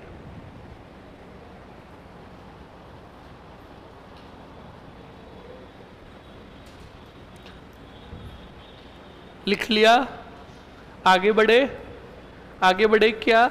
अगले राजा आ रहे धुआंधार और खतरनाक राणा लाखा। कौन आ रहा है? लिख लो जल्दी से, राणा लाखा। राणा लाखा का शासन काल लिखो। पिछले वाले का खत्म कब हुआ? 82 लिखो। 1382 से 1421, 1382 से 1421। लिख लिया? अरे लिख लिया ना, समझोगे कि लिखोगे पहले? पक्की बात? देखो मोरो बोर्ड पर। राजा कौन? राणा लाखा। पहली बात, राणा लाखा के छोटे मोटे पॉइंट जो है उनको कवर अप कर लेता है। राणा लाखा, पहला ही पॉइंट सबसे पहले लेते हैं इनके दरबारी विद्वान। क्या? दरबारी विद्वान जो थे कितने थे? 2। Number first Dhaneshwar Bhatt. कौन सा भट्ट? और दूसरा जोटिंग भट्ट। कौन सा भट्ट? हाँ, जोटिंग भट्ट। धनेश्वर भट्ट और दूसरा जोटिंग भट्ट। ये संस्कृत भाषा के 2 बड़े प्रखंड विद्वान थे। जो दरबारी विद्वान थे बताओ किसके? ओके, अब सुनो, राणा लाखा के समय बताओ किसकी चांदी की क्या मिली? खांड मिली, और इसका नाम था वर ही वर। हाँ, जावर की चांदी नामक जो खांड मिली ना, ये किसके समय मिली? राणा लाखा के समय। समझ में आया? अब स्टूडेंट, तुमने बॉलीवुड में एक डायलॉग सुना होगा, 2 जिस्म और, बोलो, 2 जिस्म और एक जान। सुना है ना? और ज्यादातर ये मूवीज के अंदर ही डायलॉग आता है। हीरो कहता है हीरोइन को कि भले ही हम कितने जिस्म हो पर दोनों में जान कितनी है। कान खोल के सुन लेना, अगर कोई भी ये बात कहे 2 जिस्म और एक जान, तो समझ लेना कुछ न कुछ गड़बड़ है। देखो, जिस्म कितने हैं तो जान भी कितनी होनी चाहिए। अगर एक जान है तो एक कोई भटकती आत्मा है, यानी या तो एक भूत है या एक भूतनी है। तभी तो कह रहे हैं 2 जिस्म और, हाँ, इसलिए कभी ऐसी फैकालॉजी नहीं करे। अगला वाला होशियार रहा और उसने या तुमने उसको कहा 2 जिस्म और एक जान, तो वो खुद कहेगा आज के बाद मुझे फोन मत करना। तुम्हारे हालात बदल जाएंगे, जज्बात बदल जाएंगे। आप कहोगे कि क्यों? तो अगले वाले कहेंगे कि या तो तू भूत है या मैं भूतनी हूं। कहेंगे कैसे? कि जिस्म अगर 2 है तो जान भी। ये सब फैकालॉजी होती है, ये फंसाने के तरीके होते हैं। इन बातों में कभी भी नहीं आना है। कान खोल के सुन लेना। तो सुनो और समझो। तो बिल्कुल ये बात, बिल्कुल दो जिस्म और एक जान, और जरूरी नहीं कि आदमी का जिस्म यानी आदमी की जान जो है आदमी यानी व्यक्ति में ही बसे, क्योंकि आज का व्यक्ति तो बेवफा है, धोखेबाज है, भरोसे के लायक नहीं है। कान खोल के सुन लेना, जानवर कल भी वफादार थे और आज भी वफादार है। समझ में आया ना? ये बात क्यों कही, सुनो और समझो। यहाँ पर जिक्र क्यों हुआ? लाखा के समय एक बंजारा था। क्या था? जिसका पूरा नाम बताऊं तो चिड़ी मार। कौन सा मार? छितर। कौन सा तर? पिच्छू बंजारा। कौन सा जारा? और ये चिड़ी मार छितर पिच्छू बंजारा जो था, ये इसके पास एक क्या था? बोलो। इस बैल की क्या हो गई? मृत्यु हो गई। तब इसी चिड़ी मार छितर पिच्छू बंजारे ने इस बैल का एक बहुत बड़े जलाशय के पास, पहाड़ के पास क्या करवाया? अंतिम संस्कार करवाया। और फिर अपने बैल की ही याद में इसने इस जलाशय के चारों तरफ क्या बंधवाई? पाड़ बंधवाई। और ये पानी जो था स्थायी रूप से एक ही जगह पर रुक गया। और बाद में इसी पानी को, जलाशय को, झील को पिच्छू के नाम पर ही इसका नाम पड़ा पिछोला। कौन सा छोला? अरे कौन सा छोला? अब सुनो, इसी पिछोला के आगे बना दिया गया सिटी पैलेस। कौन सा पैलेस? आप में से कोई गया हुआ है उदयपुर? कौन कौन गए हुए हैं? हाँ, गए हुए हो ना? तो आपने देखा सिटी पैलेस। सिटी पैलेस के जस्ट पीछे कौन सी झील है? तो सुनो, कुछ इतिहासकार कहते हैं नो नो नो नो, ये सिटी पैलेस के पीछे होने के कारण इसका नाम पड़ा पिछोला। कौन सा छोला? अब चाहे चिड़ी मार पिच्छू बंजारे के नाम पर नामकरण हुआ हो, चाहे सिटी पैलेस के पीछे होने के कारण नाम हुआ हो, झील तो है कौन सी? छोला। बोलो, समझ में आया कि नहीं आया? अरे आया ना? इसी पिछोला झील के किनारे, कौन से नारे? किनारे बना हुआ है एक गल की नटनी। कौन सी नटनी? गल की नटनी का सर ने कहानी तो बता दी होगी। बता दी ना? बता दी ना? मेरे पास नंबर भी है सर के, और अभी मैं पूछूंगा, और अगर उन्होंने बता दी और तुमने नहीं सर कहा तो अगली पूरी कहानियां गायब। सच बोलो। हाँ, ये ऐसे सच निकलवाया जाता है। दुष्टी कहीं के। यानी ये गल की नटनी थी, ये अक्षय कुमार की बड़ी फैन थी। किसकी? अक्षय कुमार को आप देखते ही हो टीवी में, वो बेटा कभी भी फंक्शन में आता है तो किसी न किसी के लटक के ही आता है, करतब दिखाता है, और उसको खतरों के खिलाड़ी कहते हो। तो उसी प्रकार मेवाड़ में करतब दिखाया करती थी कौन? बोलो। ये बात पता चली किसको? मेवाड़ के राणा को। तो राणा को जब बात पता चली तो राणा ने कहा ये फेंकालोजी है, इन पर भरोसा नहीं करना है।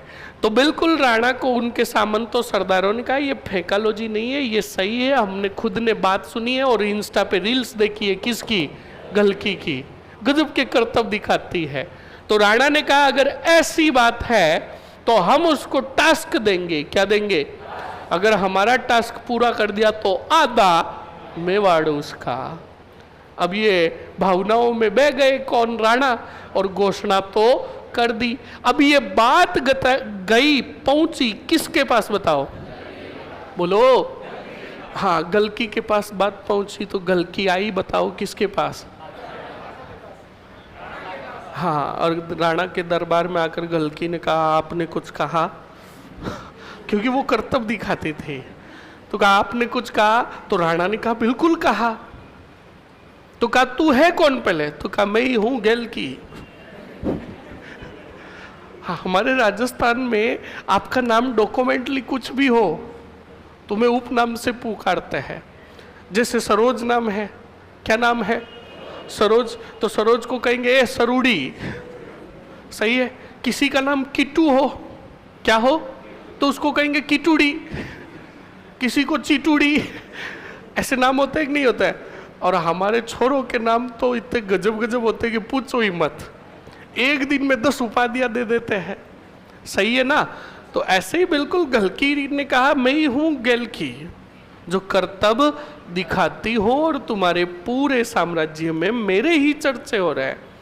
तो राणा ने कहा अगर ऐसी बात है तो मैं जो टास्क दूंगा उस टास्क को पूरा कर, आधा मेवाड़ तेरा।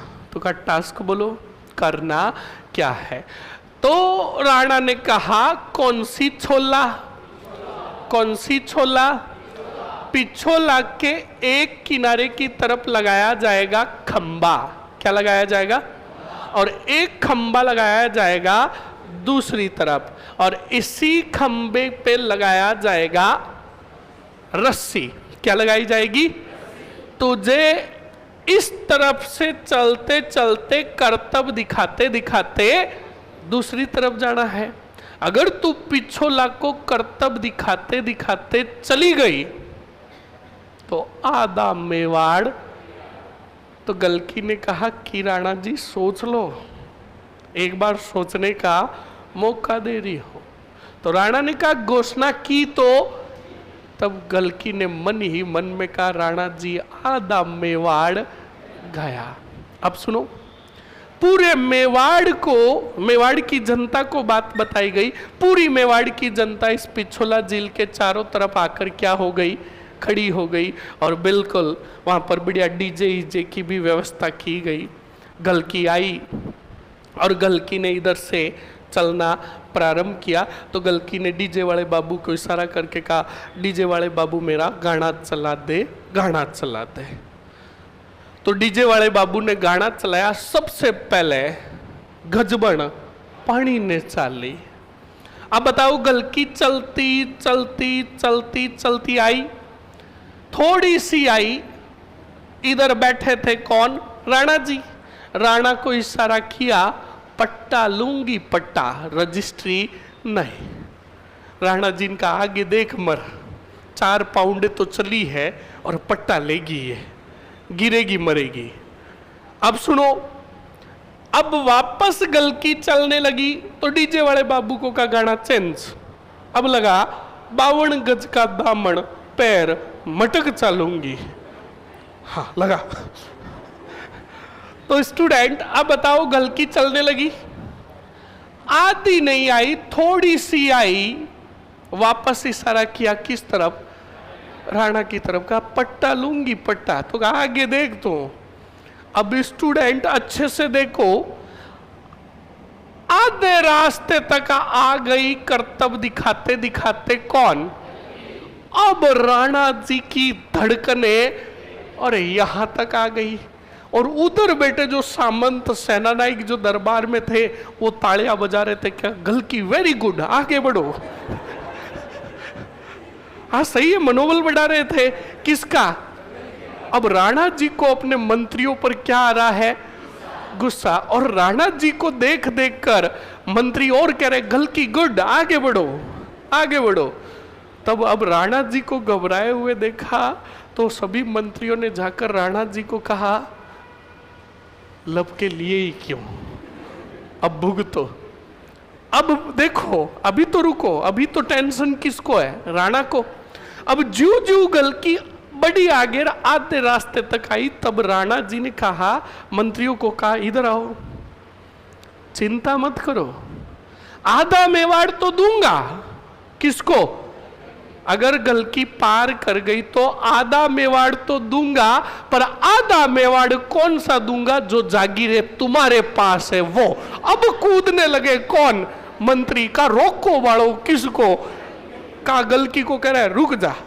अब गलकी ज्यों ज्यों आगे बढ़ रही है। बाद में स्टूडेंट कहा जाता है कि उन्हीं मंत्रियों ने, उन्हीं सरदारों ने रस्सा कटवा दिया और गलकी पिछोला झील में समा गई। अब कुछ इतिहासकार तो ये कहते हैं, कुछ इतिहासकार कहते हैं गलकी का बच्चा था जो छोटा था, वो रोया, और रोया तो बिल्कुल माँ के अंदर पुत्र के प्रति जो वात्सल्य प्रेम जो होता है वो उमड़ आया और बैलेंस बिगड़ा, और बैलेंस बिगड़ने की वजह से गलकी पानी में समा गई। अब चाहे रस्सा कटवाओ, चाहे बच्चा रोने से पानी में गिरो, गलकी रस्से को पार नहीं कर पाई। बोलो समझ में आया कि नहीं आया? तो यही कहलाया स्टूडेंट आपके। बाद में राणा ने कहा इसी पिछोला झील के किनारे इस गलकी का क्या बनवा दो? चबूतरा। समझ में आया कि नहीं आया? ये भी घटना किसके समय की है? अरे बोलो बोलो। अब सुनो, चलो ये पहले लिख लो क्योंकि आगे राणा लाखा का काफी बड़ा चलेगा। लिखो ये जल्दी से बातें।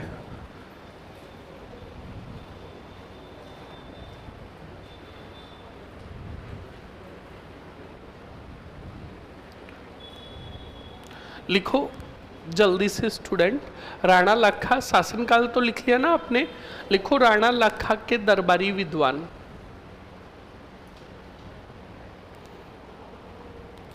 राणा लाखा के दरबारी विद्वान।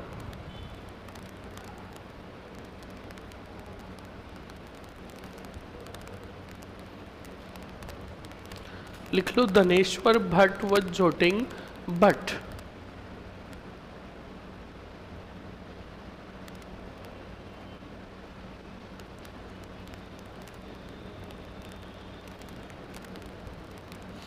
धनेश्वर भट्ट व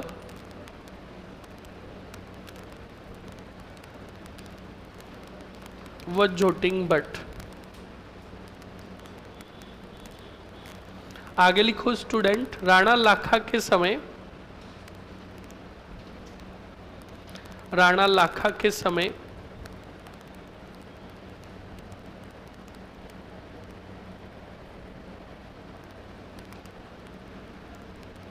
राणा लाखा के समय चिड़ीमार, छित्तर,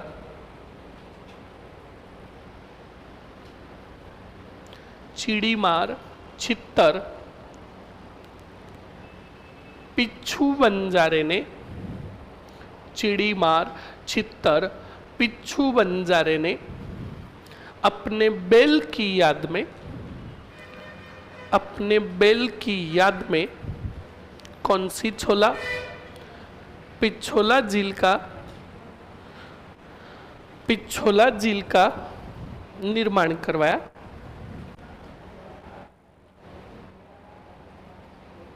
पिछोला झील का निर्माण करवाया।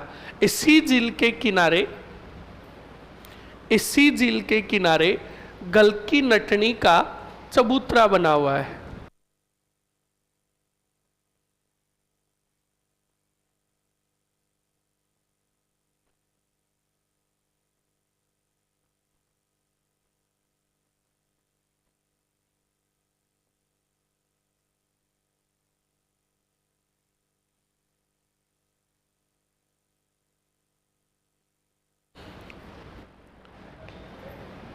इसी झील के किनारे गलकी नटनी का क्या बना हुआ है? चबूतरा बना हुआ है। नेक्स्ट पॉइंट में लिखो राणा लाखा के समय, राणा लाखा के समय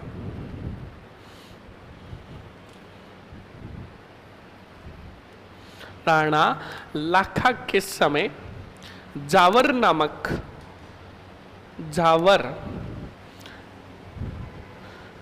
नामक चांदी की खान मिली। जावर नामक चांदी की खान मिली।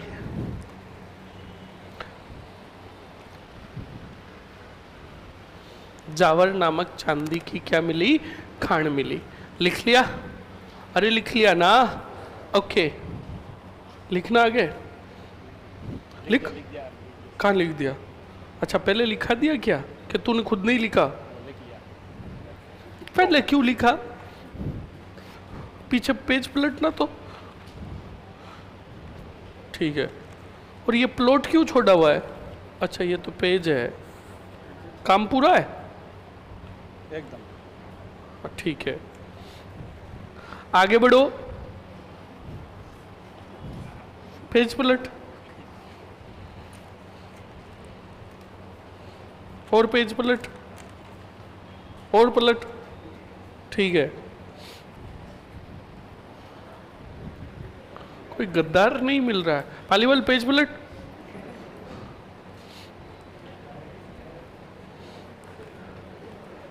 ठीक है, लिखो जल्दी से, पूरा है काम।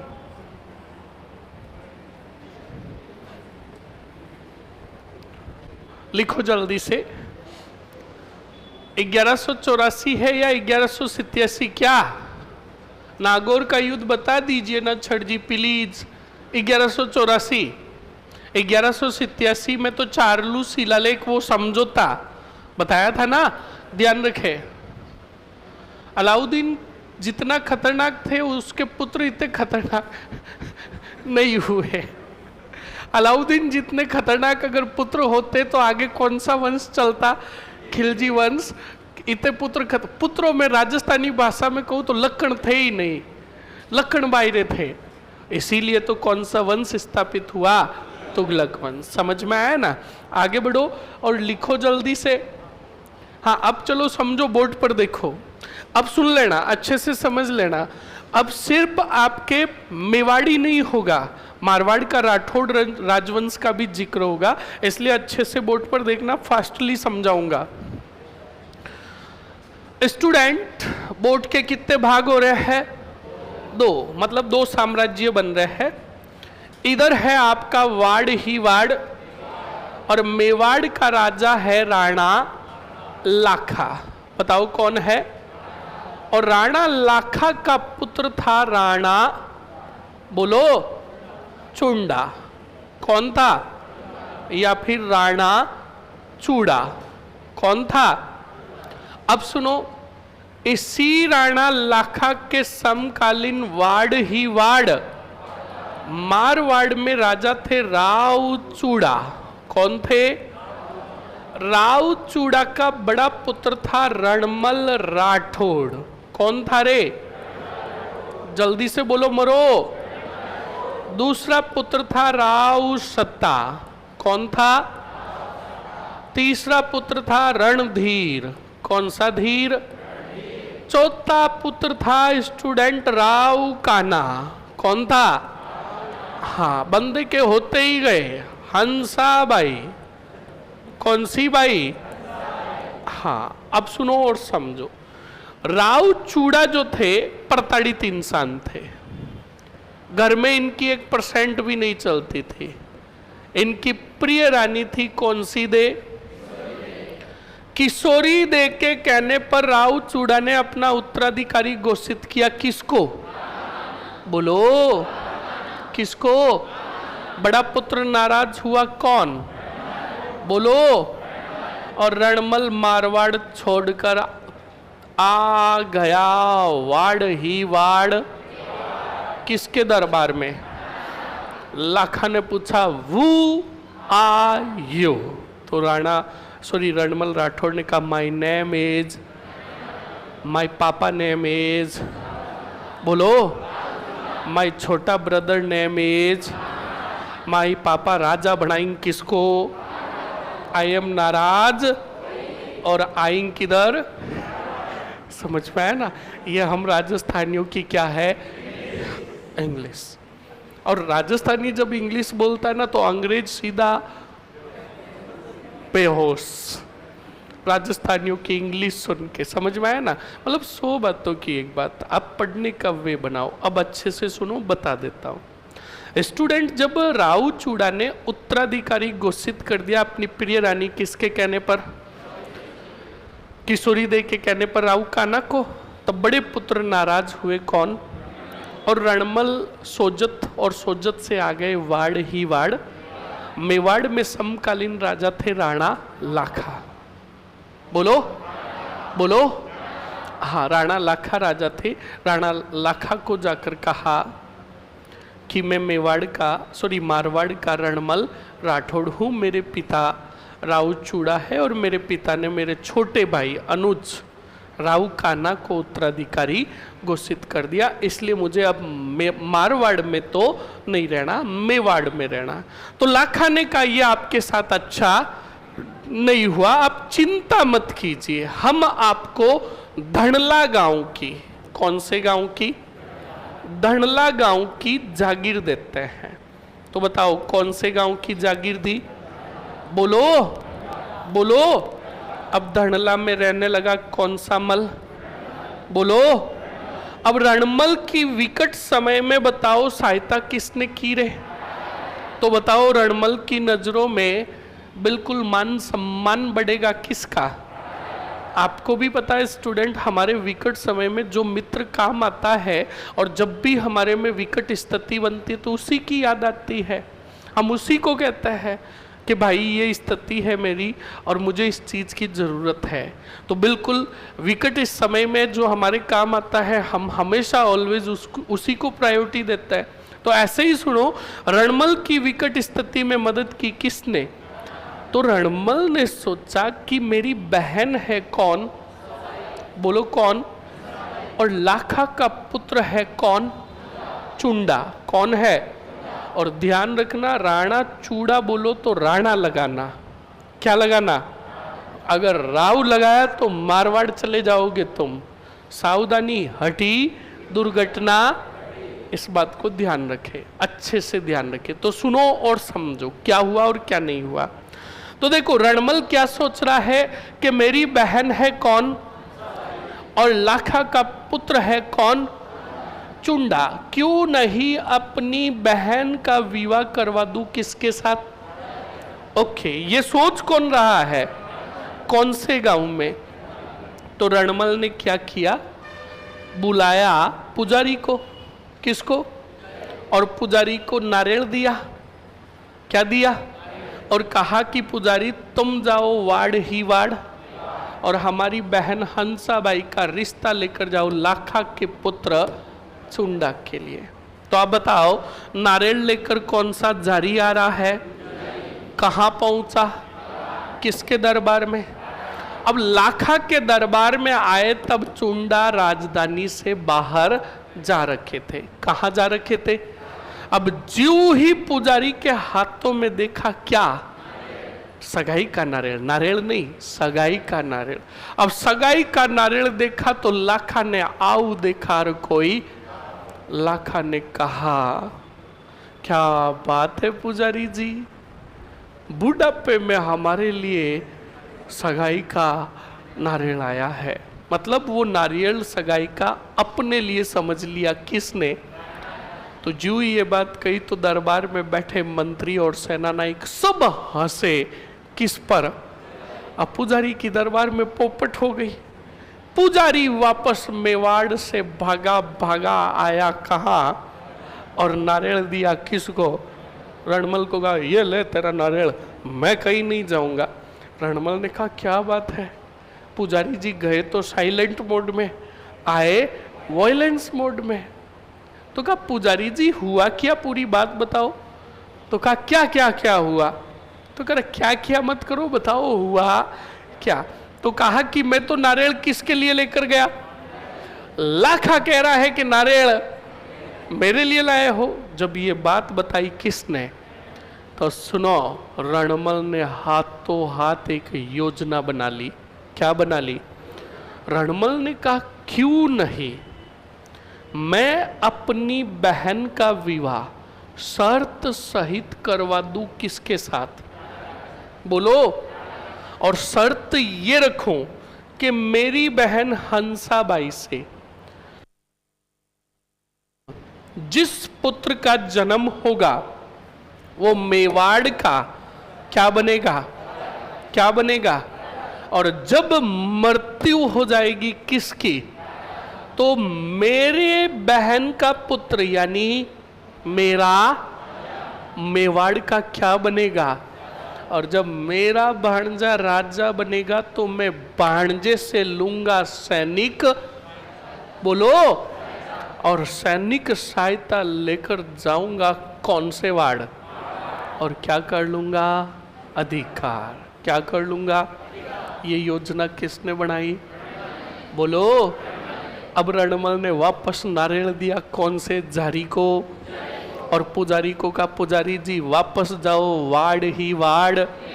पर कहानी में अरे ट्विस्ट नहीं, बदलाव है। कौन सा ट्विस्ट है? बेटों ने मूवियाँ क्या देख ली थी, इंग्लिश के 2-3 शब्द क्या सीख लिए? ट्विस्ट है।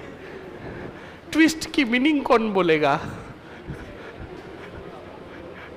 बोलो। TWST, ट्विस्ट है ना?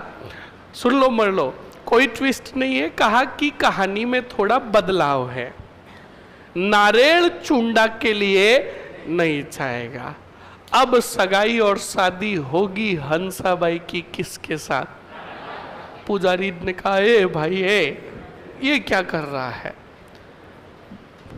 बूढ़े है कौन और तुम्हारी बहन का विवाह कर रहे हो? तो कहा लपके नहीं, नारियल लेकर जाओ। पुजारी जी ने कहा मुझे क्या करना? अब बताओ पुजारी नारियल लेकर बताओ कहाँ आया? किसके दरबार में?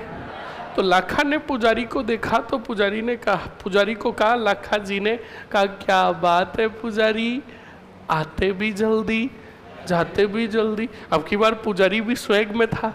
पुजारी ने कहा बात ही ऐसी है राणा जी, बुढ़ापे में एक बार और तुम्हारे शरीर पर पीटी रगड़ी जाएगी, हल्दी चढ़ाई जाएगी, तुम्हें और बनाया जाएगा दूल्हा। तो लाखा ने पूछा किसके साथ हमारा विवाह हो रहा है? तो कहा हंसाबाई के साथ। तो रणमल राठौड़ की बहन हंसाबाई का? बिल्कुल। तो कहा हम विवाह करने को तैयार। तो कहा नहीं नहीं नहीं, विवाह ऐसे नहीं होगा, एक शर्त है। हंसाबाई और रणमल ने एक शर्त रखी है कि हंसाबाई की कोख से जिसका जन्म होगा वो अगर मेवाड़ का राजा बने तो विवाह आपके साथ होगा, ये वचन देना होगा। तो बिल्कुल राणा लाखा ने कहा वचन दिया। अब सुनो और समझो। तो बताओ रणमल राठौड़ ने शर्त सहित विवाह कर दिया किसका? बोलो। इधर कहाँ आ रहा है? किसके साथ? अरे बोलो, अरे बोलो। लाखा के साथ विवाह कर दिया। अब विवाह हो गया हंसाबाई का किसके साथ? बोलो, बोलो रे। कुछ दिनों बाद, दिनों नहीं महीनों बाद सरप्राइज लाखा कहां से देगा? सरप्राइज दिया कौन सी बाई ने? अरे बोलो। और हंसाबाई ने कहा कॉन्ग्रेचुलेशन, आ रहे हैं कल ही कल। कौन से कल? यानी हंसाबाई ने किसको जन्म दिया? बोलो, बोलो। अब सुनो, भगवान को प्यारे हो जाएंगे कौन? सुन लेना, कौन प्यारे हो जाएंगे? पर उसके पहले कुछ अच्छी बातें जानो जो आपके एग्जाम में पूछ सकता है। अब देखो लाखा का दिया हुआ वचन पूरा कब होगा? जब राज सिंहासन छोड़ेगा कौन? बोलो। सही है कि नहीं है? क्योंकि बड़ा कौन था? और वंशावली भी यही कहती है कि बड़ा पुत्र क्या बनेगा। तो सुनो, जब चुंडा को बात पता चली कि मेरे पिता ने वचन दिया है कौन सी बाई को और कौन से मल को, तब चुंडा ने कहा एक पुत्र का कर्तव्य होता है कि वो अपने पिता के वचन को पूर्ण करे। तो बिल्कुल चुंडा ने कहा कि हम एक लिंग जी की शपथ और कसम खाते हैं कि ये चुंडा और चुंडा के वंशज कभी भी मेवाड़ सिंहासन की दावेदारी नहीं करेंगे। क्या कहा? कि ये चुंडा कभी भी मेवाड़ सिंहासन की दावेदारी नहीं करेगा। हम मेवाड़ के सिंहासन को त्यागते हैं। क्या करते हैं? त्यागते हैं। जब ये बात पता चली किसको? लाखा को। तो लाखा ने बुलाया अपने पास किसको? चुंडा को। और कहा कि चुंडा आज तूने आज तुझे मैं राम कहूंगा। क्या कहूंगा? क्या कहूंगा? तू मेवाड़ का राम है। क्या है? जिस प्रकार रामायण में दशरथ के वचन को पूर्ण करने के लिए भगवान श्री राम ने 14 वर्ष का वनवास लिया और सिंहासन छोड़ दिया अपने भाई भरत के लिए। किसके लिए? ठीक उसी प्रकार तूने अपने पिता के वचन को पूर्ण करने के लिए किसका? मेवाड़ का सिंहासन त्याग दिया। इसलिए मैं तुझे मेवाड़ का राम कहूंगा। क्या कहूंगा?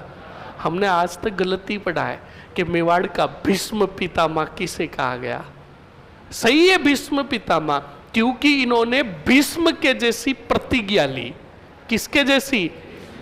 भाई इन्होंने प्रतिज्ञा ली कि हम मेवाड़ सिंहासन की कभी भी दावेदारी, तो ये प्रतिज्ञा थी किसके समान? भीष्म के सम्मान। इसीलिए इन्हें मेवाड़ का भीष्म पितामह कहा गया। और अभी तक एग्जाम में कभी नहीं पूछा गया कि मेवाड़ का राम किसे कहा गया। याद रखना, मेवाड़ का राम किसे कहा गया? चुंडा। बोलो समझ में आया कि नहीं आया? अरे बोलो आया कि नहीं आया? खुश हुए कौन?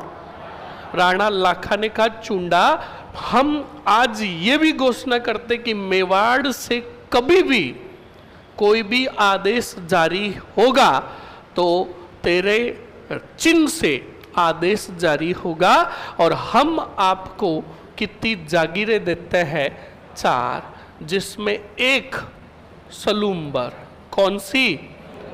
दूसरी आमेट। कौन सी? तीसरी देवगढ़। कौन सी? और चौथी बताओ?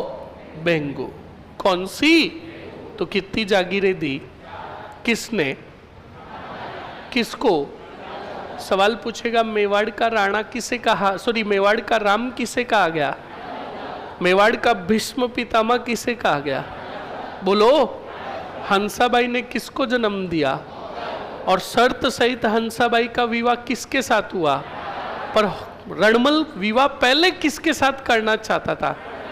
बहुत बढ़िया। देखो ऑटोमेटिकली कंटेंट पूरा हो रहा है कि नहीं हो रहा है? अब बताओ, रणमल राठौड़ को लाखा ने कौन सी जागीर दी?